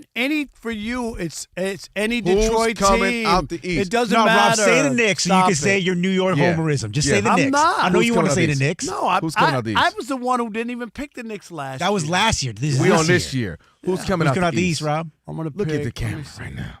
Who's coming out the East? It won't be Detroit. Okay, who? It won't be the Knicks. Okay, and then who? That's about it. The East, it ain't that good. Milwaukee. Oh, jeez. Man. Oh, gosh. All right. He picked Milwaukee every year. Milwaukee. You are consistent. They are your Padres. They are your Padres and Yankees. Padres and Yankees. And the sure. Clippers before this season. And watch this, Raji. I'm done with the Clippers. The Clippers, the Padres. No more SoCal teams. I'm we know good. you ain't picking the Dodgers. Right. And who did I pick, by the way? I picked the Mariners and the Dodgers. I didn't even pick the Tigers. Take that for data. Are you a homer or not? Just answer it, yes or no. Can't hear you. My headphones ain't working. Okay. Right. Mark Funky Medina coming up. Check out YouTube, Odd Couple FSR. All right, few calls, 877-99 on Fox. People are hitting me up. Is this a Detroit radio station? What are y'all doing? No, they're not. They're hitting you up saying, man, this show sound great. And then in addition to K-Dub, crazy. Andre. Alex got the tape. Yeah, okay. Andre in Massachusetts. You're on the Odd Couple Fox Sports Radio. What's up, Dre? Dre. Oh, hold on. Hold on one second. Yeah. Rob G in there working all the time. Yeah, go ahead, buddy. We got I'm you. surprised this reporter is out here ripping Jalen Hurts based on the fact that this is Philly. This is a city of brotherly love where they booed Santa Claus. This is a city where they had to bring a courthouse into the stadium because they had so many shenanigans going on in the state. They had to bring a courthouse with a judge, a magistrate, all in the stadium. I know they had a jail there as well, the whole people. I get all that. Dre, come on. Carson Wentz, he didn't win anything. You can't put those two in the same sentence. That's my pushback. You want to complain about the offense and it could be better and you have some weapons and Saquon, they got to figure out how to run them better this year than he did last year. You could talk about all that stuff. Carson Wentz and Jalen Hurts do not belong in the same conversation. And that's my only argument. Yeah. And that's what makes it weird, though, the insinuation that they would want to release him. That's what if they're it wasn't saying. because of the contract. Yes. And to me, that's crazy. Like, yes, he hasn't played well, but the idea that you would just, he can go. The guy who helped you win the Super Bowl last year when Saquon had 30 yards? Is that the guy? And again, the same guy who got you in the postseason before. And he's been nothing but really good as far as leading that team. Yes, there's left to be desired, but you ain't releasing him. Come on, man. Whitney in Philly. You're on the Odd Couple Fox Sports Radio. What's up, Whitney? Hello, hi. How are you guys doing? Doing great. How are you? I'm good, thank you. I just want to say that Derek Dunn and Seth Jordan are both liars and not believable. They're making up stuff on the Eagles and Jalen. Jalen isn't going nowhere, neither is AJ. They just get over it. All right. She said, I don't know about liars, but bad information, but my goodness, liars. We have Seth on. We can talk to him. I just don't. The other guy, Gunn, who said that, that's what I'm offended by. Not about Philly, you can complain all you want about the offense, okay, and talk about all kinds of stuff. But I just Rob G, what's the sentiment like? I mean, I wish we had Seth on or even they just the last 2 weeks. You know what they just did? Beat the Green Bay Packers and the Lions. Sorry, the first from Philly got me going. Am I right or wrong? Yeah, but it don't look good. That's the problem. That's 16 points with that team. And how do the Lions look? And with 6 points. But you know what's funny is in the pantheon of sports talk, you would watch a team like the Bills and say, hey, they ran up 44 points on the Bucs. They're obviously one of the best teams. And then they'll have an inexplicable loss to somebody, right? Mm-hmm. Or the Ravens. That was them the last 3 or 4 years. But if you're the Broncos and you win by 1 point and you're the Eagles and you got 9 All-Pros and you score 17 points a game, I don't care if you're 8-2. I'm like, there's something wrong with that team. I'd much rather think a 6-4 team that every once in a while puts on a good show is a better team. I just think we've seen them. It's not like they don't score points. It was just they don't score points anymore, Rob. They that's do. the thing. Well, and they go did back last over the year. scores. Go back over the scores. They haven't scored more than 70 points in 4 of their last 6 games. Yes, but they scored. There's a couple games they had 30-some points. They're better. They're supposed to be better than a couple games. No, but my point is, like, it's not like they haven't scored over 30 points in a game. You watched that game versus the Lions. Yeah, I did. The Lions couldn't get anything going. Right, That's what I left with. The Eagles' I offense left with the Lions had 6 points with 3 minutes to go. And how many short fields did they get because the Lions went for it on 4th down and they didn't cash out? That's your coach. No, I ain't lying about it. You ain't. That's 2 separate conversations. That's your coach. That's what you guys. Why couldn't they? It's okay for me to say. To me, it's okay for the people to say, "What's going on that we can't produce? No, we got that's these not. skill sets." No, what you can't is do. nothing wrong with that. No, yes, there's something wrong to talk about Jalen Hurts and Carson Wentz. Would you leave that alone? No, that's the part that I have the issue with. They're talking about releasing him. We'll argue about that later. My goodness. On the way, Mark Funky Cole Medina. Right now, Steve DeSager getting him set on what's trending. Hello, let's look at the NBA scoreboard. Hey there, Detroit's won 10 in a row and is winning at Atlanta 97-93 with about 8 minutes to go. Meanwhile, Brooklyn is 2-11 this year. Celtics lead over the Nets 89-86 with under 10 minutes left. And currently in the final minute of the game at Orlando, Magic ahead of Golden State 118-110 despite 34 points from Steph Curry and 33 from Jimmy Butler. 2 late games in an hour. The Lakers 10-4 will host Utah. LA's LeBron James is due to make his season debut after the bad back, and at 11 p.m. Eastern Time, it'll be Phoenix at Portland. Milwaukee's Giannis Antetokounmpo could miss up to 2 weeks with a strained groin, and Stephon Castle of the Spurs with a strained hip will be reevaluated in 1 to 2 weeks. To college basketball, there's a doubleheader at Madison Square Garden tonight. Kansas leads number 5 Duke 24-18 mid-first half. Earlier, Michigan State beat Kentucky 83-66. The new college football playoff rankings are out. The top 3 stayed the same, led by number 1 Ohio State, then Indiana and Texas A&M. Georgia is now number 4. Oklahoma up to number 8 in the country, then Notre Dame and number 10 Alabama. So Bama would just barely make the playoff. Number 13 Miami would also be in as ACC champion. Tulane at number 24 would be in as the best of the group of 5, which means BYU and Utah would be out despite being ranked 11th and 12th in the country right now. Texans quarterback C.J. Stroud with a concussion will miss a third straight game this Thursday against the Bills. Steelers quarterback Aaron Rodgers will not need surgery on his broken left wrist. He will not practice Wednesday. Reportedly is pushing to play Sunday at Chicago. Among the 8 NHL games tonight at Tampa Bay, Lightning 5-1 over the Devils with 5 minutes to go. U.S. men's soccer had an exhibition in Tampa tonight and won 5-1 over Uruguay. The U.S. led 3-0 after about 30 minutes. Spain and Belgium among those earning spots in next summer's World Cup. The U.S. gets in automatically as co-host next summer. And pitcher Shota Imanage accepted a qualifying offer to stay with the Cubs. Back to you. All right, Steve, have a great night. Appreciate it. Odd Couple, Rob and Kelvin on a Trash Talking Tuesday. On the way, we got Last Call. But right now, we are joined by our guy, Mark Funky Co. Medina, Fox Sports Radio, and essentially Sports NBA Insider, Mark G _ Medina. What's up, Mark? Kelvin, I'm currently watching LeBron James take some threes. So far, so good. Is he playing? Is he playing?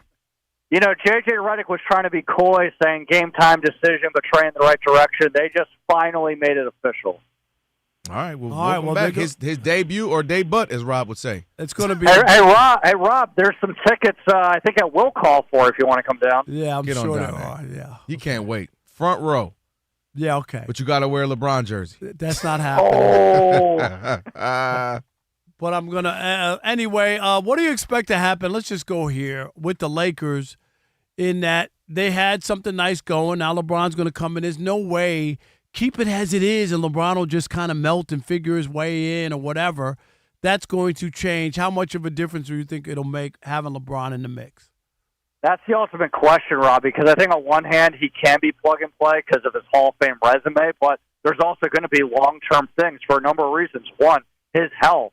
How much of a workload can he tolerate? Maybe he doesn't have an adjustment because of his background, but how does Luka adjust? How does Austin Reeves adjust? The entire rotation. So I think there's going to be low-hanging fruit, instant impact as far as production, but team chemistry, I think this is going to be a big-time work in progress. And, you know, talking to some different coaches, scouts, doctors away from the Lakers, they all think that short-term, there's going to be a lot of adjustments with managing his workload, getting the rust off.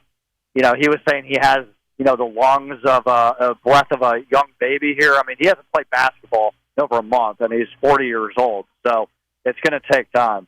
That's what makes it interesting. I read that, you know, I saw that when he said his lungs are doing good. But on the flip side, you ain't played basketball. So at that age, that might set you back. So, man, yeah, your lungs are, you know, you're rested, but that also could set you back trying to get back in shape. Let me ask you this. When you look at what the Lakers have right now, how much of this do you believe is real? How much of it mirage? Is Austin Reeves going to be averaging almost 30 a game? Is Luka going to keep nearly 40 a game? How much is it, or is it just the beginning of the season? Well, I think that inevitably those numbers are going to drop because this player named LeBron James is coming back. I think what has been real is that Luka's playing at his best basketball, same with Austin Reeves. They have good role players, but can it sustain through an entire NBA season? I don't think, only because of law of diminishing returns. But I think what the Lakers have established is that they are in that second tier in the Western Conference. It's OKC and everyone else. They're a well-oiled machine, even with some of the injuries they've had, most notably to Jalen Williams and Lou Dort. But I think that this Lakers team, with or without LeBron, can get to the second round. But that's probably the ceiling moving forward. Will Bronny be released to make room for LeBron? Oh, I'm sorry. Hey, man, minding his own business. business. Hey, Rob, I think that LeBron and Bronny are essentially switching spots. Bronny was starting while LeBron was in the G League. I think now it's going to be the other way around. So is Bronny going to the G League? Is that what's happening? You know, I said that for the punchline. I think And in reality, he's not going to go to the G League. He'll just be making himself comfortable on the Lakers bench. Okay. The other thing, I guess, is when you look at J.J. Redick this year. I know last year there were some issues with mostly like the second half of games, right? Mm-hmm. Or coming out. That third quarter sometimes. The third quarter was really bad for them. Has he made adjustments? Has he toned it down a little bit? Because he's so high-strung and wears everything on his, sleeve or whatever. Has he adjusted at all? Is he the same?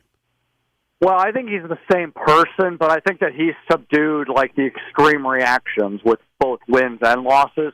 I think, and Rob, I know you're going to disagree here because you're poo-pooing his Coach of the Year candidacy last season, but I think he has done a good job in putting role players in a position to succeed and shielding them from their weaknesses. In all seriousness, that doesn't mean he's going to get Coach of the Year, but I think that he's making the best of what the roster has. But I think that managing LeBron, it's its own challenge because you're trying to, on one hand, have him be very conservative because of his health, but you're dealing with a superstar player that has never been a fan of minutes restrictions. You're also trying to manage a player that will likely have to be the second or third most important player on the team. And even though when I asked LeBron James yesterday, how would he compare or contrast what he thinks his role will be, and he says, hey, I'm a ball player. I can fit in on any team. It's one thing to not worry about being the all-time leading scorer on a team, but you still have to be a focal point. For him to be third, fourth option, I think that could be a real hard adjustment for him, given obviously his resume. Hey, Mark Funky Cole Medina, our guest right now. Mark Medina, of course, Fox Sports Radio, and essentially Sports NBA Insider. The league, how everybody was excited to see Wemby the first few weeks. Slowed down a little bit, but overall averaging like 27 and 12 or 13, something crazy. Now he's out for a few weeks. What do you make of this injury? That they're saying that they're being a little overly cautious, but how are the Spurs and kind of the league dealing with this? Yeah, well, the Spurs haven't given the timeline on the left calf strain, but left calf strains are always dicey injuries because if you rush a player back from that kind of injury, that often leads to the Achilles injury. We can look at Kevin Durant in 2019, Damian Lillard last season. It doesn't necessarily guarantee it, but there's always a correlation. So I think when you look at the average amount of games that a player misses with calf strains, it's usually in the 8 to 12 games. So it's not season-ending, but they're not going to put a timetable because they know that it could compound to something even worse that is season-ending or even career-altering. Yeah, and that's always the thing with Wemby. I think we've talked about it before. I think that, if anything, just guys his sleight of build and his height just always seem to wind up some sort of injury or something there, like long-term. And I know it's early in his career, but this is something to look out for, right? Isn't it? Without a doubt. I mean, when I talked with different draft gurus that work for different front offices before he was drafted number one, they wouldn't go so far and say, oh, yeah, he's injury-prone, watch out. But they did say it's going to take him at least 3 years to build into his body, adapt to the physicality, reduce the likelihood of having these kind of soft tissue injuries. And guess what, guys? He's still in his third season. He almost missed the entire second half of his second season because of the blood clot situation. Yep. So he's still rounding into form with his body and just getting used to the wear and tear of opponents and the wear and tear of an 82-game schedule. All right, Mark, man, we appreciate. Oh, answer this question real quick. I just asked Rob. We can get a little tiff. Who's coming out the East? Oh, good question. I think it's Cleveland. It's theirs to lose. They got mostly everyone back. Fair. They have unfinished business. All right, there you have it. Appreciate you. You're wrong. He did not say. No, Mark. The Detroit Pistons homer thinks they're winning the championship. No. OKC's winning the championship. No. That ain't question. So let's bet Jordans. They're not coming out of the East. You want to do it? Let's do it. No, I ain't doing that yet. Come on, let's make that bet. I'm in football mode. Let's Leave me make alone. that. See, here we go. I'm in football See, mode Mark, right now. he had his chest stuck out. If you and say that if you take the same bet with the Bucks, I'll take that. No, you're the one who's so hot and heavy on it. You're so hot. First of all, hot and heavy is crazy. Yeah, you're hot and heavy on the Pistons. Let's argue with Mark later. Mark, thank you, brother. Mark. Appreciate it. Have fun out there. How many minutes you think LeBron plays tonight? they kick it easy, like 20. 25. Like 20, 25? Yeah, sounds about right. Yeah. All right. Last call, 877-99 on Fox, 877-99 on Fox. Last call, you want to get in on the show, it's your chance to do so. It's The Odd Couple, Rob Parker, Kelvin Washington, Fox Sports Radio. We are Fox Sports.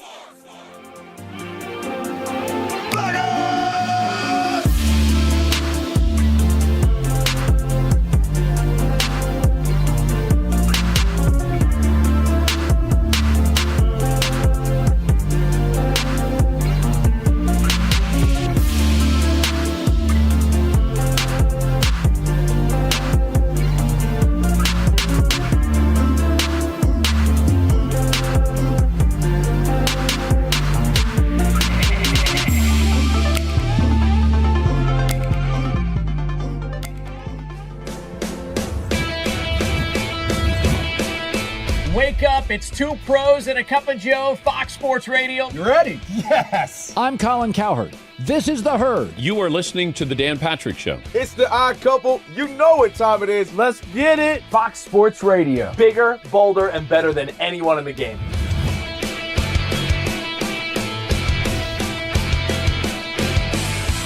Fox Sports Radio is the #1 sports audio network. Diverse, fun, entertaining, and driven by the big sports topics of the day. They had to bolster the offensive line, which they did. You finally said something right. Congratulations. That game was incredible. You are wrong. You could take that trash somewhere else. Wham! We have a very special connection with our audience, our listeners. People feel that friendship. And I appreciate y'all so. I love it. It's all for you. Thank you. I'm your favorite fan. Thank you. Love you. You're very talented. You're the best. Thanks for taking my call. Sure. Great show. Thank you, Jim. You sound like Joe Pesci. How am I funny to you? I can't help but notice that the W-2s for the quarterback look a lot higher. That's because we're worth it. You gotta be kidding. He never was an elite quarterback. This team is unstoppable. He made the right call. You know that's right. LeBron James is a legend. No, he's not. He complains all the time. You say Brady's the greatest quarterback of all time, but Eli Manning beat him twice. Wrong. Wrong. For 25 years, Fox Sports Radio has dominated the sports audio landscape with the biggest talent and the best programming available. We talk sports and we have fun doing it. We talk about life. Sports radio is where you go after the games are over, and then the discussion begins. If the Chiefs win. Sorry, Patrick Mahomes here. What do you mean by if the Chiefs win? It is live. It is unscripted. No other medium can touch that. And that's what makes it special. Yes.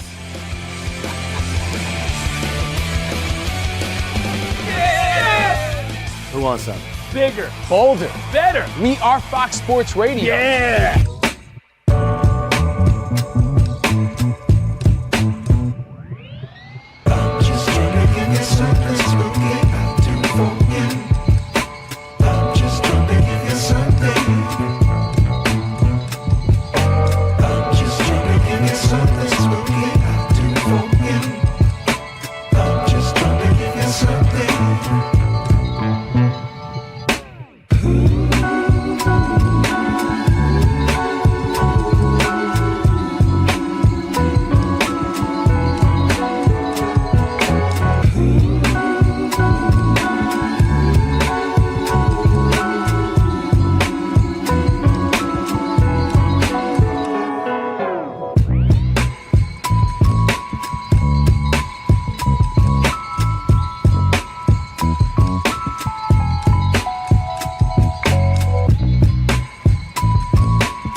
I think you can do this dance. All you got to do is rock your hips, Rob. I think you got this. Here you go. I was going to do. When the beat drops. I was going to do the Dougie. What are we doing? Just you can rock your. I just want to rock. I think you got it in you. When the beat drop. It's the Odd Couple, Rob and Kelvin. Nah, I'm afraid because this will be all over the internet. If I Here you go, Rob. Get it, Rob. Get it, Rob. Get it, Rob. Get it, Rob. Get it. Get it, Rob. Get it. There you go, Rob. Get it, Rob. Get it. Get it, Rob. There you go. It's the Odd Couple on a Trash Talking Tuesday. That was pretty good. Pretty good. Shout out to Mark Medina. Joined us moments ago. As always, check out the podcast. Rob G will hook that up as soon as we get off the air here. For over 40 years, Tire Rack's been helping customers for the right tires, find the right tires for how, what, and where they drive. Ship fast and free, backed by free road hazard protection with convenient installation options like mobile tire installation. TireRack.com. It is the way tire buying should be. It's time now for Last Call. This is the Last Call. Last Call!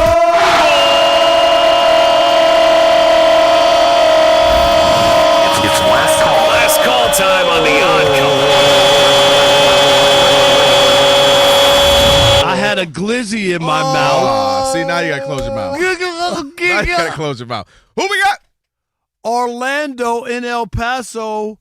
You are the last call here on the Odd Couple Fox Sports Radio. What's up, Orlando? Hey, guys. Listen, I'm going to break it down for you. I'm going to trash the Raiders.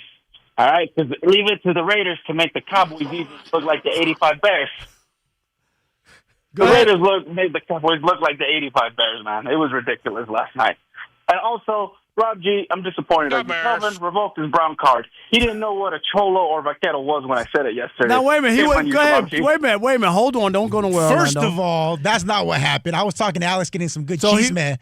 And then you over there and talking on the air. So everyone looks at me like they said my name, and I had no idea what they were talking about. He didn't hear He did call your name, though. That's why I was staring off into space, like looking for one of you guys for validation. Like, what happened? And you're just like, yeah, Rob G, what are you going to say? Well, I don't know what was said. We were banking on you, man. What you want from us? He said, Rob G. He said, hey, Rob G, you know how Orlando, it is. Orlando, say it again. So, Rob G, where are you? You still on? Well, I went back and listened to it afterwards. Hold on. I said vaqueros, those are the Cowboys, and cholos, that's a little encrypted because everyone knows all Raiders fans are cholos. You know, they're homies. Yeah. So, yeah, that's a little cryptic right there. So, yeah, apology accepted, Rob G. Thank you. I appreciate that. Hey, by the way, Orlando. It was good cheese man yesterday. Rob G was really, but usually he don't care what we say about him. He don't really care. He was for real disturbed about that. You like texted us later. You sent us the screenshots about it and everything. We were like, Rob G, it was okay. Just relax. All right. Rob G, it's okay. I was like, they don't call me the Mexicutioner for nothing. The Mexicutioner. Very They nice. don't. They call you. Was that a wrestler guy? No, that was a boxer. Oh, okay. That should have been Mexican. That's what they And Jonas Knox, by the way. That was his nickname. Bud Mexican is. Why did you say that, by the way? No, that's what he called him. Oh, he called the him official Odd Couple side piece. That's more like, why? Just because he married a Mexican woman? Yes. Okay. The Bud Mexican. Well, I mean, I was at the wedding. Boy, they were throwing around cheap champagne like it was going out of stock. Rob, caution. Rob, caution. Ha ha ha ha ha ha ha ha ha. Good one. Yo, you can't disrespect people's weddings, bro. No, we had fun. It was great. Bud Mexican. We had fun, but the wedding. We had some good comments from the YouTubians and say, I live in Rob's building. He used to drive a sports car, and now he got a station wagon. He lived in the 2-bedroom. Now he got the studio. Final point, Rob Parker's struggling. Oh, God. What's going on, man? You all right over there? Have you taken Shekel City to heart now? Is there something going on? You putting too much money on it? What's up? Good. Talk to us. You all right? I'm good.